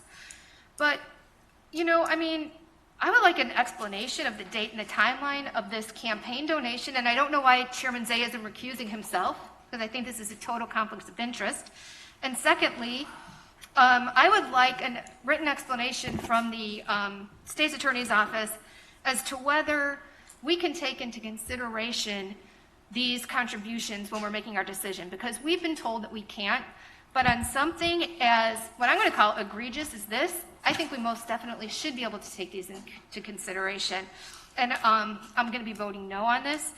And I just think that, you know, like I said, I think in stormwater, Chairman Zay should have disclosed he's a Republican Party chairman, and he should have left the stand, and he should have had somebody else come up and conduct this vote. And I think you should have done that for this as well, because there's an appearance of impropriety and a conflict of interest. So definite voting no on this. So, Mr. Chairman, if I can respond, Yeah, please. my name was brought up, a personal privilege. So I'm not entitled to be a Republican. I don't have a point of view or a right to do that. And another company does not have a right, a First Amendment right to freedom of speech and support who they want to support. So now we've gone to people who support us for political contributions to us individually, now to people who support political parties. I mean, where are we going next with this? I mean, are we going to the labor unions next? Are we going to, I mean, what's going to happen next? That you're not allowed to have a point of view or not be a business here in Dupage that can participate? I mean, I'd like Sarah to come up and talk about the timeline, because I didn't know about it. They informed me after the process had already started that, again, that this firm had not, the first low qualified bidder was not following our procurement procedures and was thus eliminated. So Yeah, and it's the timeline that concerns me. And again, you know, Why is this not discovered in procurement? I mean, what's going on with procurement? Is it not, if I'm not mistaken, if we can talk to Nick and all them, it's on our ethics form that's mandated that he probably didn't have to disclose that because it's not to an individual, but they disclosed it went to a political party. I mean, do we need to put down somebody gives money to the Democratic National Committee or the Republican National Committee? What's next? Go ahead, Sarah. So if I can start to the first question that Chairman Zay asked me to respond to, and then we can talk about the vendor ethics form, which was part of the bid packet as part of the project. First of all, Member Chaplin, when the project was bid, we were very pleased with the bid results in the low bid that we received from Integral Contracting Service. As part of our due diligence, after awarding the bid, we need to get their list of vendors. This project is funded by HUD, and all of their vendors have to be approved by HUD. Our staff, including procurement, stormwater, and community services, as they were providing us these lists of vendors and the percent of project completed, staff, stormwater, procurement, and community services noted that 100% of the work was being completed by subcontractors. We can't ask for this list of vendors until the project is awarded. And so that's why the project was awarded, and then we asked for their list of vendors. All three groups met, including the 3 state's attorneys from each department, and determined that the county's procurement guidance was not, or procurement contract was not followed, and so we needed to move forward with this second low contract. And so that's the timeline.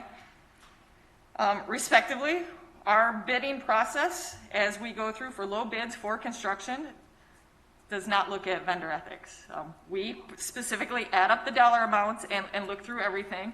To Chairman Zay's point, he received this information in a staff report from me that I provide him every Monday morning after our discussion the previous Friday with all of the state's attorneys. And so he actually did not know that we were moving forward with earthworks until we had met with the state's attorneys. And at that point, we had determined that that was the appropriate way to move forward, and that's what we notified our chairman that we would like to do, and that we would like to present it to the committee. We presented all of this information to the committee. There's a memo attached with the information included, and asked for our action requested. Again, with our process, we don't look at the vendor ethics form. It's not my business, quite honestly. And so we made this decision based on the numbers added up in the bid document. I don't know the specific rules of the vendor ethics form. I thought that donations made outside of DuPage County individuals did not need to be disclosed, but this was part of the bid packet, so it did have to be disclosed. Thank you so much, Sarah. So there was some question that I heard before about procurement. This is not an error on procurement. This is the system working, in my opinion.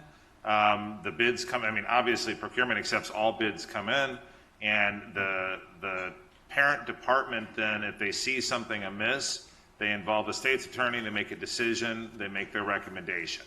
As far as what's on the vendor ethics, it's, you know, I'm fairly certain that they have to only disclose to individuals, but we don't control what comes in either. Whatever comes in the bid is what you see in the packet. I mean, whatever is in there is what you get. And to Sarah's point, we purposely, I mean, we don't look at these at all. This is the last step of the entire process. Once everything's prepared, then we bring it forward. And to me, I think this process actually worked very well because Director Hunn caught an issue with the bid, brought it to the state's attorney, they worked out a solution, then they went to the chairman of their committee the following week, and that's why you have the number 2. You know, unfortunately, I mean, this is a byproduct that we can't control that.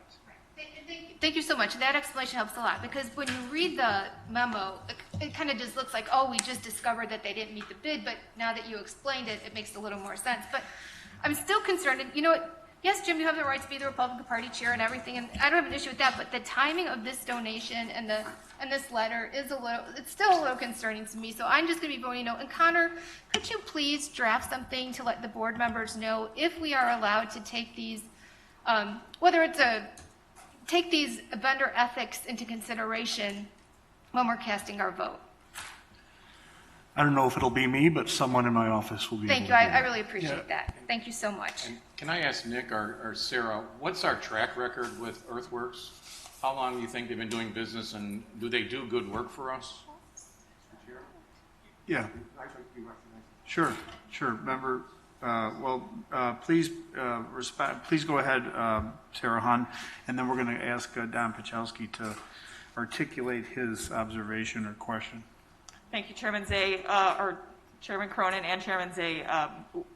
We have had good success with Earthworks, specifically when working on HUD-funded projects.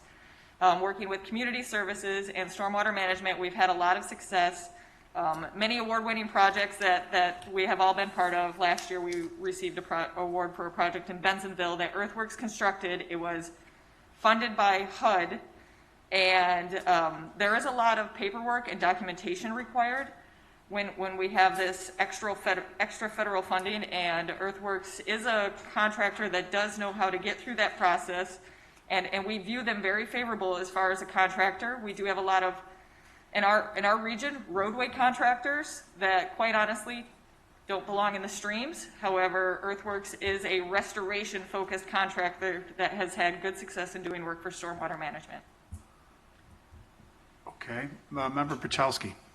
Nick, I thought we had a meeting where Liz and I were with staff, and your comment at that meeting, I believe, was you guys don't even look at the contributions. There was a vendor ethics question. Is this similar to that, or is that something different than that? Because I thought we had a resolution, or we had some understanding, but I'm confused now whether or not this is something different than what you discussed, because you were worried about litigation, and you were worried about the county being sued because of this. And does this still qualify for what we discussed? This is the same form we talked about. And to your point, this form is the last thing the staff wants to deal with, to be perfectly honest with you. It's the last thing we look at, and we care about having, obviously, a good contractor. But yes, you're correct. I think that was with State's Attorney Reynolds that we met with, and in DOT, was that correct, who was there? And yes, they've provided some guidance, and I think that Connor can provide some guidance from the state's attorney more, to that end. And the gist of that discussion was, can they be, as Member Chaplin asked, can they be considered in the decisions? And that was the gist of the discussion, and I think that having a written opinion is probably a good idea. But wasn't there a litigation component to that was staff's biggest concern? That you go through all this process and then you see a contribution. I would think that I took away that meeting that there was a litigation component that you were concerned about because of that. I can say that our concern is that maybe our recommended, that was more professional service, but also it can be low bid, would be dismissed because of that. That was our concern, and that was a part of the discussion. Yes, please.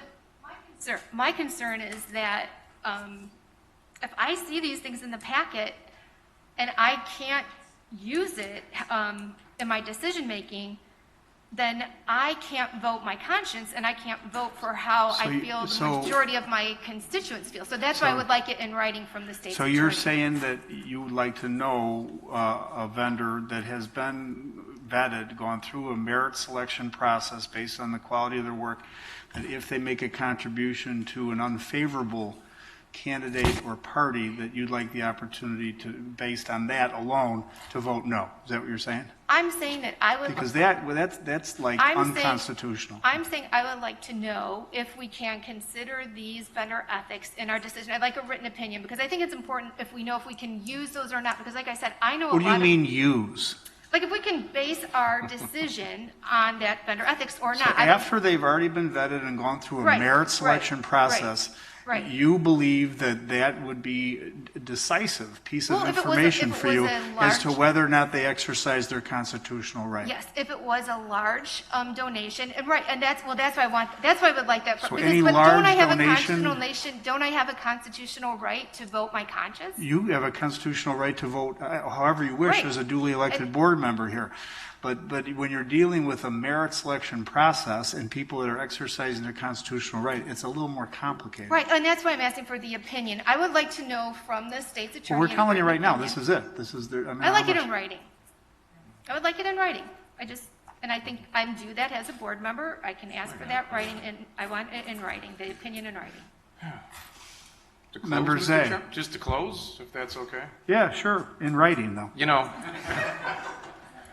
You know what bothers me, and I'm a big boy, and I can take the swings and take the shots at me, and that's what I signed up for. But we're putting a bad light on a good vendor that does good work for the county, that's been vetted, that's gone through the process. And somebody's saying, it looks bad, there might be some impropriety there. There's none whatsoever. It's been looked at, it's been done. It's a good vendor that does stuff that maybe at times wants to do something within his constitutional rights. So go ahead and take your shots at me. I don't care. I'm used to it. I've got calluses everywhere. I mean, I've been around here a long time. But that's fine. But don't go after vendors and try to make some kind of quid pro quo or something else that there isn't. This was vetted by our staff. This was a number 2 bidder that was there that didn't get the contract originally, that our procurement actually worked. They followed the process with a concept, and they went through it, and number 2 was brought in. So, again, take the shots at me. Don't take them at our vendors. Okay, thank you. That's a good, robust discussion on this subject matter. There's been a motion and a second on this item. Mr. Clerk, Deputy Clerk, please call the roll. Zay. Aye. Chaplin. Chavez. Covert. Aye. Desart. DeCiani. Eckhoff. Garcia. Aye. Hart. Krajewski. LaPlante. Ozog. Pachowski. Renahan. Rutledge. Aye. Schwarzy. Selman. And Tornatori. Aye. Okay, 12 voting aye, 4 voting nay, is that correct? The resolution is adopted. Member Zay. Thank you, Mr. Chairman. I move on SMP 34921, approval of the intergovernmental agreement between the County of DuPage and Milton Township Highway for the Mulberry Lane Culvert maintenance project not to exceed $30,000. Been a motion and a second. Mr. Clerk, please call the roll. Zay.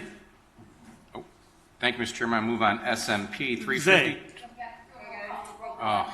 Yeah. Aye. Chaplin. Chavez. Covert. Aye. Desart. DeCiani. Eckhoff. Garcia. Aye. Hart. Krajewski. LaPlante. Ozog. Pachowski. Renahan. Rutledge. Aye. Schwarzy. Selman. And Tornatori. Thank you, Mr. Clerk. Mr. Zay. Thank you, Mr. Chairman. Move on SMP 350, 21, contract renewal issued to Conservation Foundation, professional education services, the amount not to exceed $70,000. Second. Oh. Leave. Leave. Sorry. Leave. No, he left after the vote. We're going to have to take a roll call. There's been a motion and a second. Mr. Clerk, please call the roll. Zay. Aye. Chaplin. Chavez. Covert. Aye. Desart. DeCiani. Eckhoff. Garcia. Hart.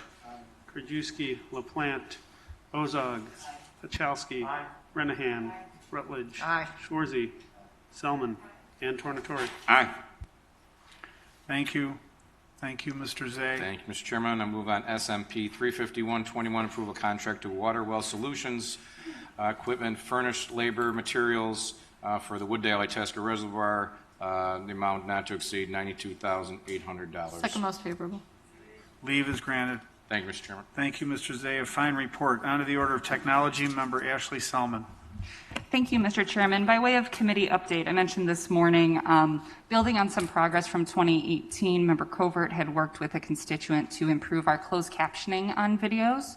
And recently we had learned that hearing impaired folks who use hearing devices rather than just having reduced natural hearing are unable to use the devices we have in the room currently because they're just headphones. So we would discuss to the committee, we're going to be reviewing some more accessible equipment for those who are hard of hearing and want to join us in person. I also wanted to follow up briefly on, from our finance discussion, there was a comment about the Tyler Technologies RFP. If anyone would like to go back and read it, from May 14th, 2019, Tyler Technologies is the lowest responsible bid. You can find that on page 465 of Finance.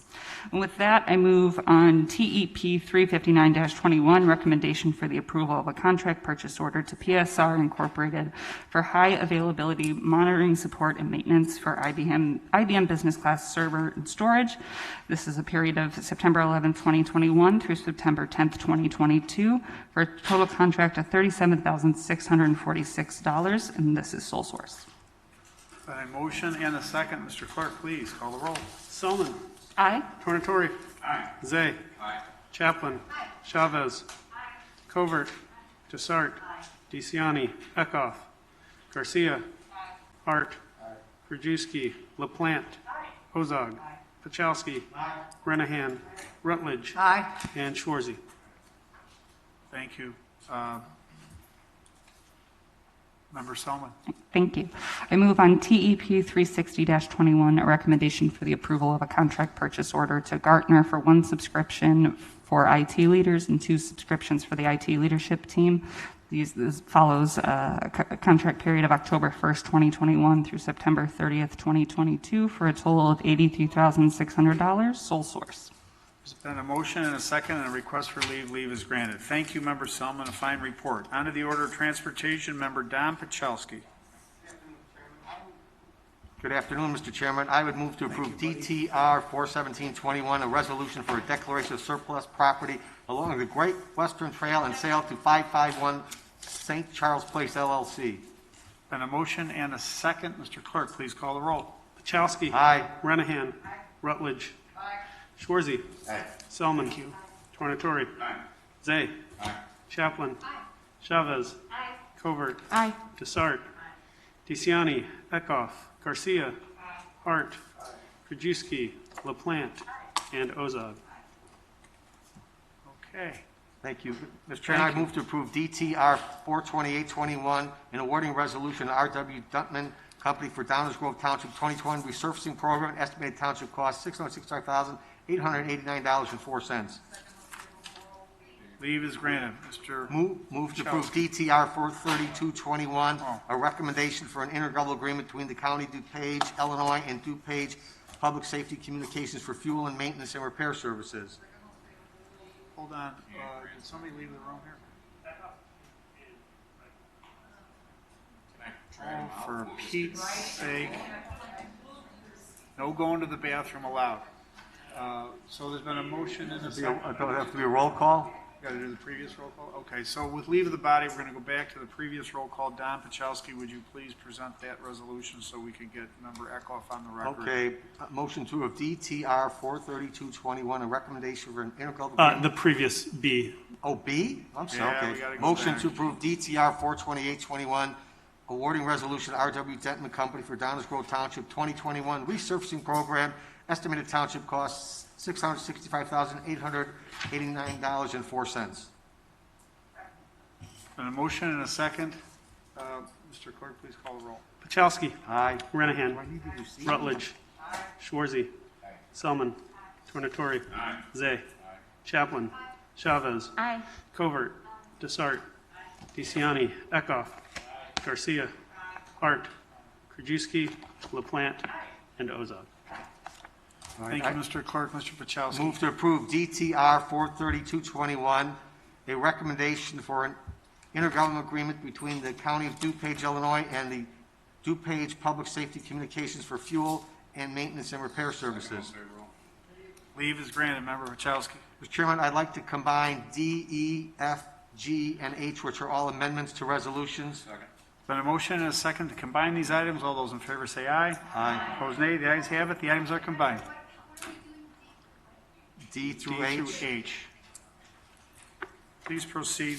The items are combined. Please proceed to explain the underlying resolution. Amendment to Resolution DTR 73-820 issued to Thorn Electric Inc. for traffic signal modernization along 75th Street and Clarendon Hills Road, decreasing the contract $10,836.70, A&A close of minus 2.63%.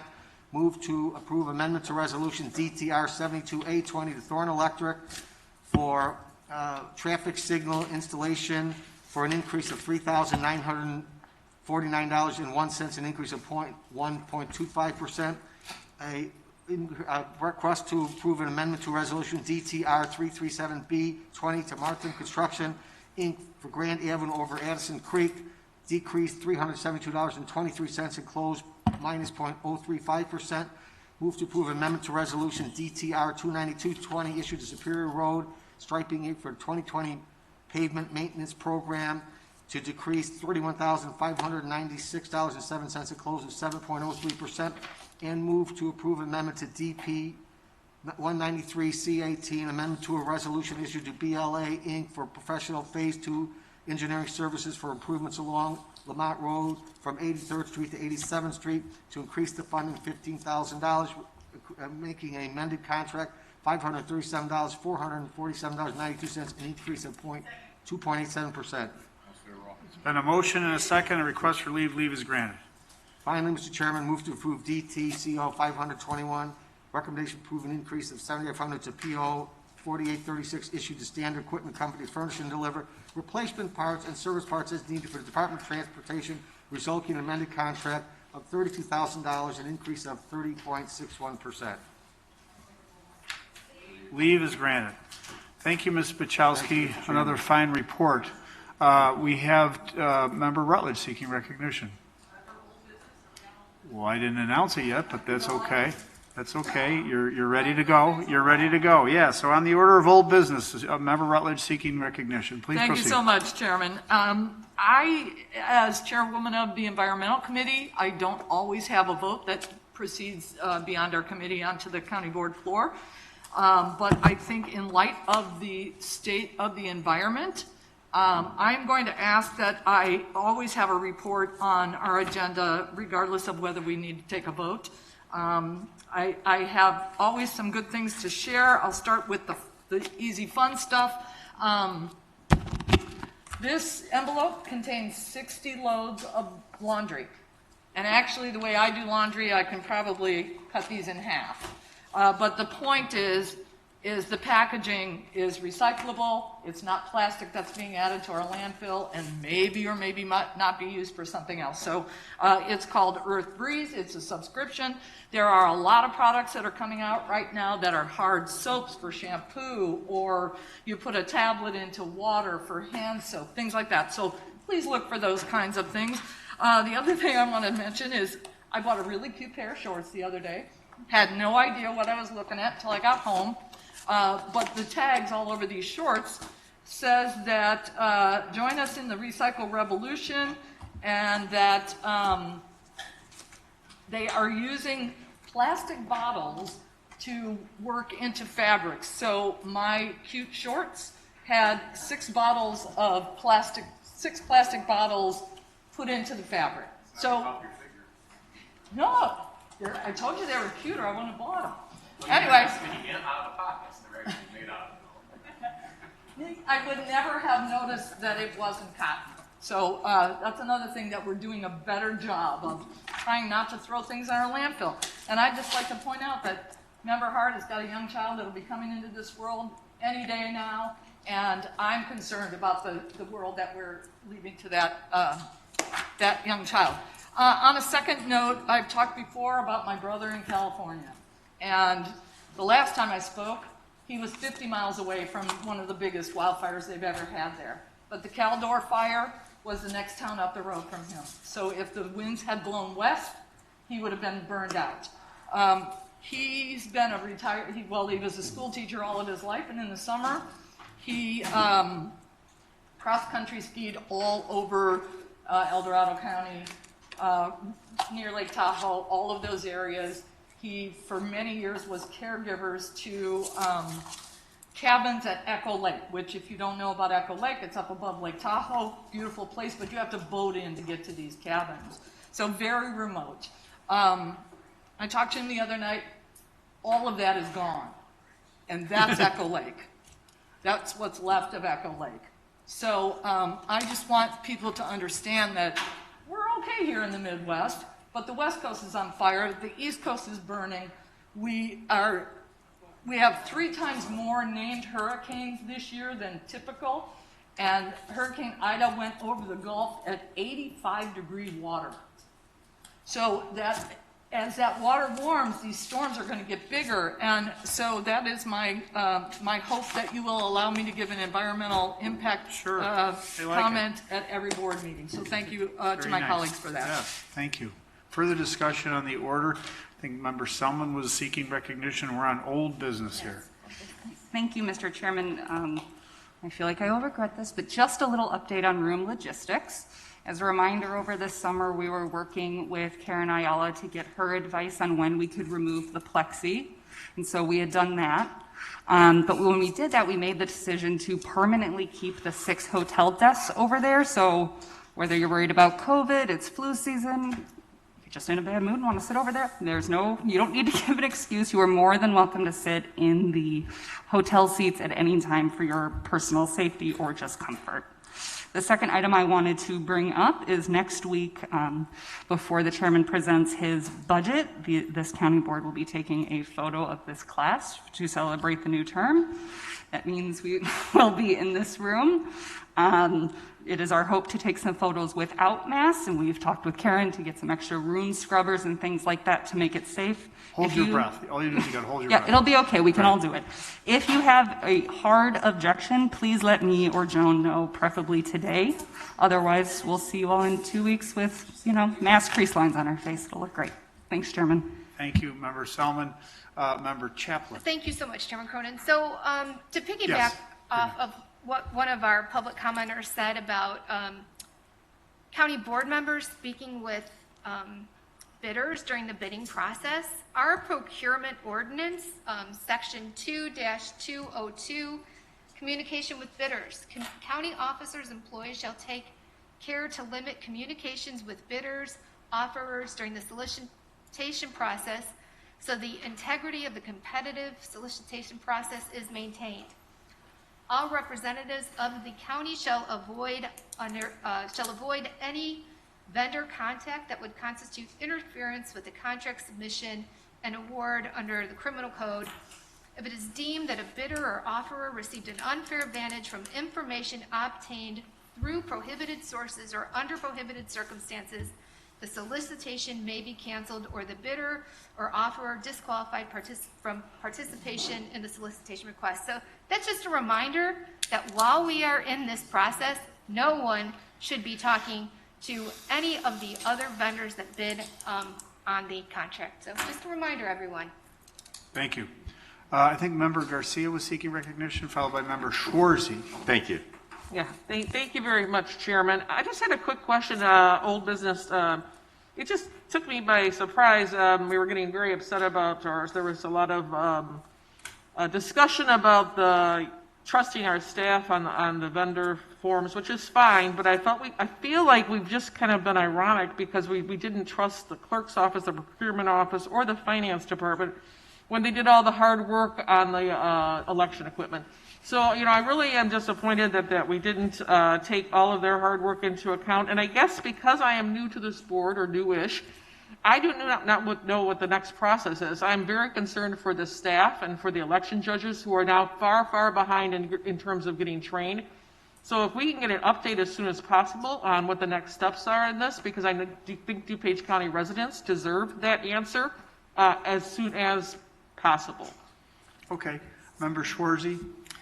Thank you, Mr. Chairman. I'm going to just kind of follow up a little bit with what Member Garcia said and talk about taking off the election equipment off today's agenda and then not passing it at the Finance Committee. First of all, I absolutely love this position that I was elected to, and I think we all do. It's so very, very rewarding. I've been able to do so many good things for so many people here, obviously with staff's help, with my fellow board members' help, and I really, really enjoy it. And I'm a big believer that we don't always have to agree. I think we make our pitch, we place our vote, and however it turns out, we move on to the next thing. And I'm a big believer in that, and I'm believing it now. And usually I won't have these sort of comments, but I'm a little distraught, maybe more distraught than a little, about the fact that we weren't able to pass purchasing the HART system. You know, I think we all have to be good stewards of our money, but doing what's best for our residents isn't always about the lowest bid, and that came to light when we voted for the body cameras. You know, there were cheaper items that weren't as effective in the sheriff's eyes, and we came together and the vote passed to get the more expensive items, because that's what was best for our sheriff's deputies, our sheriff's department, and the citizens of our community. You know, with the volatility of everything that's been going on since the 2020 election, you know, the events of January 6th, you know, rallies are still going on. I mean, I saw a flyer out for Carol Stream, Stop the Steal, you know, just last month. You know, our residents deserve the best, safe, fair system. Our experts that did a lot of research and a lot of work were telling us that it's hard. I think regardless of who you are or what party you're in or whatever, I think everybody in our county, every single person wants to feel like their vote is going to be safe and fair. I feel like we missed out on a wonderful opportunity to do good things for our residents. That's all. Thank you. Okay, further discussion. It's very nice. Member Ozog. Thank you, Mr. Chairman. To follow up with Member Schwarze's remarks, I brought it up earlier during the Finance Committee, but I am very disappointed in today's decision. But on top of that, I'm very concerned with the difference, and I'd like to get more information from staff about the fact that last year we agreed to replace a 40-year-old system for the Treasurer's Office. And I believe it was somewhere in the vicinity of $7 million. And I cannot recall a moment's conversation about this. Gwen Henry made her presentation. Obviously, it needed to be replaced after 40 years, which is another whole issue, because we're replacing an election system that's 20 and 15 years old, as I understand it, and many of you members have been here for that time period, so it seems to me that it would only make sense that it should have been replaced long ago. But I would like to know more details about Gwen Henry's situation last year. I believe there were other vendors, and she did not choose the lowest contract amount. So what is the difference here? I really just don't understand it, and I'd like more information about what happened last year. Okay. Well, Member Spellman is seeking recognition. Yeah, Member so Spellman. it is not correct that they were not the lowest price bid. Once again, if you go May 14th, 2019, and it is, let me look for the page so you don't have to scroll because it's annoying. Page 465, you can see Tyler Technologies, which was scored the same way we said we would score this, which was that procurement. It specifically says that the price was scored by procurement. Lowest score got 11.2 points. That was Tyler. DevNet was the highest score for price, which was 20. And Avenue was 12.8. And the reason there wasn't a bunch of discussion is because the RFP, the chart matched. Tyler was the lowest responsible bid because it had the highest point count. It was a clear-cut choice. This differed. Thank you, Chair. Okay, Mr. Zay. Thank you, Mr. Chairman. Yeah, at the beginning of the meeting, you brought up 9/11, and I know everybody remembers where they were that day.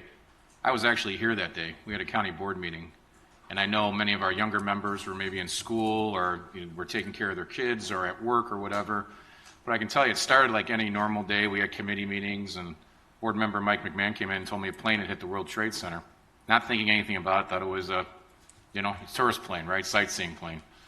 And after Public Works, he came in and said, another one hit. And I'm like, what are you talking about? What kind of planes? So we had gone in the chairman's office, turned on the TV at that time, watched for about 5 minutes, then the third plane hit the Pentagon. And I can tell you the kind of concern there was in this campus. I mean, we used to have a road that went through the middle of the campus, went all the way up to the courthouse, and the sheriff went and blocked those off. And the concern of our staff for their children and where they were and spouses. And my son was only 11 months old at the time. So, at the time, my wife's calling saying they're closing the daycare at noon. And, it was kind of, I didn't even think about worrying about my family. My parents were on a flight that day. They left O'Hare that day to go to San Francisco. They flew standby, so we didn't know if they were on the 6, 7, or 8 o'clock flight. It took almost a whole day to find out where they were. They got put down in Denver and were told to run off the plane. I love my parents. My mom has never flown since. I mean, these are things that, that you'll remember forever. But as we got home and I went to work later in the afternoon, I'll never remember the sight of a fighter jet flying over Hanover Park and Carroll Stream, low enough where you can see the pilot actually sitting, 400 or 500 feet over. It's just a day that I think everybody will remember, the tragedy that happened, and then the eeriness, especially of our area, for the next week or so, with no planes going over or anything. Just the silence of it just was amazing. But also what it did to this county. We actually closed the county that day at 12 o'clock. We urged the chairman because people wanted to get home and get their children and find their spouses. But then after that, the tens of millions of dollars we spent on this campus for concern for safety and everything else. And it seems like these tragedies happen now that we're going through COVID, and look at how many millions of dollars we're spending on more things. So, we can disagree on issues, but again, I think we're a very resilient county, and we've gotten through that after 20 years. And I know COVID's kind of, got us here in this up and down, but it's another thing that this county will get through because we're resilient and we always look out for the best of our residents. Thank you, Mr. Zay. Those are very, very welcome remarks. Thank you. Anyone else seeking recognition on the order? Oh, yes, Grant Eckhoff, I'm sorry. Well, following up on that, and Mr. Zay's last comment about COVID, 2 weeks ago, Karen Aiello made a presentation to us, and I made the comment that if the period of time between November and February was a 10 being the worst, that we're in a period of only being a 2. But that the way that the press sort of plays what's going on with COVID, using the word surge, skyrocket, and spike, you'd think we're in the middle of the worst of times. And I've had people tell me that they think we are in the worst of times because they're not getting the proper reporting. So during the meeting today, I just went on the CDC site, and I saw that in Dupage County, for cases during the last 7-day rolling period, cases are down 18.78%. Positivity rate is down 0.7%. Deaths are down 88.89%, and new hospital admissions are down 16.16%. And I think that's due, in fact, to our great health department that's worked hard to educate our residents. It's due in part to our residents that have gotten out and got vaccinated. But despite all that, what I would say good news, we're still rated at a high transmission point. We're still in the red. It's like we're still in the worst category we could be in, even though we're 5 times better than what was going on in January. And I think it would be very helpful to me, to our residents, to sort of put that into perspective, into context. And I would ask that the health department do that, to say, where are we in the actual and the length of the COVID, because we're not as high. We're giving people the misperception that we're as bad as we were in January, when Karen Aiello said last week we're in a 2 instead of a 10. So I'd ask that we get that information from the health department, how they calculate the term high, which is only one of 4 categories when it should be a 10-point category. I think the IDPH has a lot to do with that, Member Eckhoff. And I think CDC is totally misleading our public. Member Garcia. Well, I just attended the DuPage County Health Board last week, and so I'm not going to speak for the health department, but I will speak for what I heard at the health department board. And this is a different COVID. We're talking about the Delta variant. Mm-hmm. And so we're not talking apples to apples anymore. We're talking about something that's much more transmissible. That's why the mask mandates are now helping. That's why the numbers are now coming down. So we need to keep our masks on all the time when we're talking. Those are the reasons that's happening. And the concern that I think that we need to really be concerned about is that it's affecting the children that cannot even get vaccinated. And so we need to be concerned that we are not taking it and transmitting it to those that can't even get protected. So that's all I'm going to say. Okay, thank you. Okay, further discussion on the order of old business? Seeing none, hearing none. We move on to the order of new business, and I wanted to offer something here, if I may, first. Under new business today, I wanted to start off with some very positive news about one of our friends right here in this boardroom, one of our friends that helps us conduct our meetings all the time, and that's none other than Michelle over there. Michelle Amante. Would you please raise your hand over there? I think everybody knows you. Right there next to Joe Hamlin. Michelle, as many of you know, is one of our information technology staffers here. She helps around the county board offices. She's a great team player. Michelle put the pandemic to good use, and she just completed her master's degree in cybersecurity and information assurance. This was a 2-year program.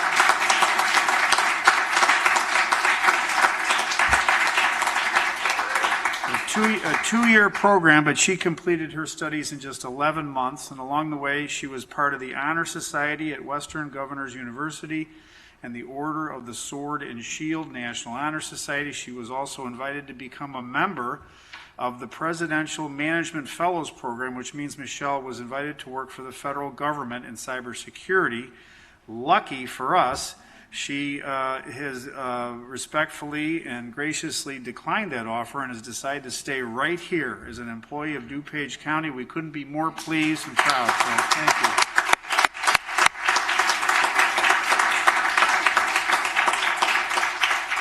So you were seeking recognition, Member Garcia, on the order of new business, followed by Member Ozog. Yeah, really quickly, as anybody's watching the news, the clean energy bill just passed Congress in downstate, and so The state Senate. state Senate, and did go Correct. through the House, so it's just waiting for the governor's signature at this point in time.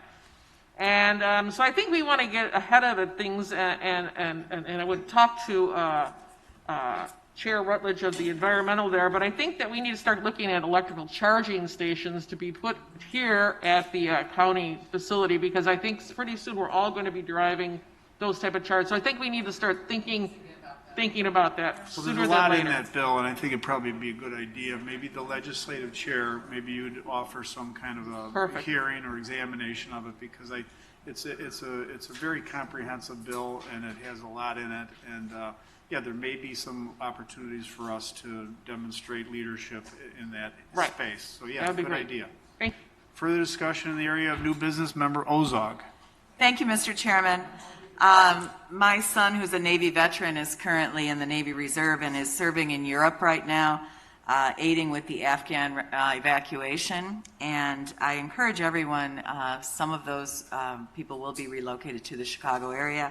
And I would encourage anyone who's interested in helping this effort to contact World Relief in Carroll Stream. They will definitely be aiding these people who will be coming to our region. And it's a very difficult time and difficult situation, but World Relief has been here for a long time and does great work. Thank you.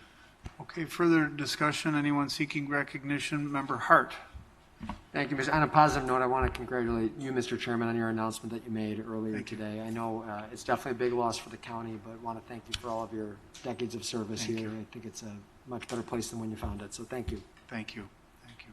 Thank you. Thank you. Thank you. Thank you. So I'm informed we do not have anything to come before us on the order of executive session, so I'll entertain So a motion moved. to adjourn. So moved and seconded. All those in favor, the motion is to adjourn this meeting to Tuesday, September 28th at 10 a.m. All those in favor say aye. Opposed, nay. The ayes have it. Meeting adjourned. All right. Not enough O's and smoke.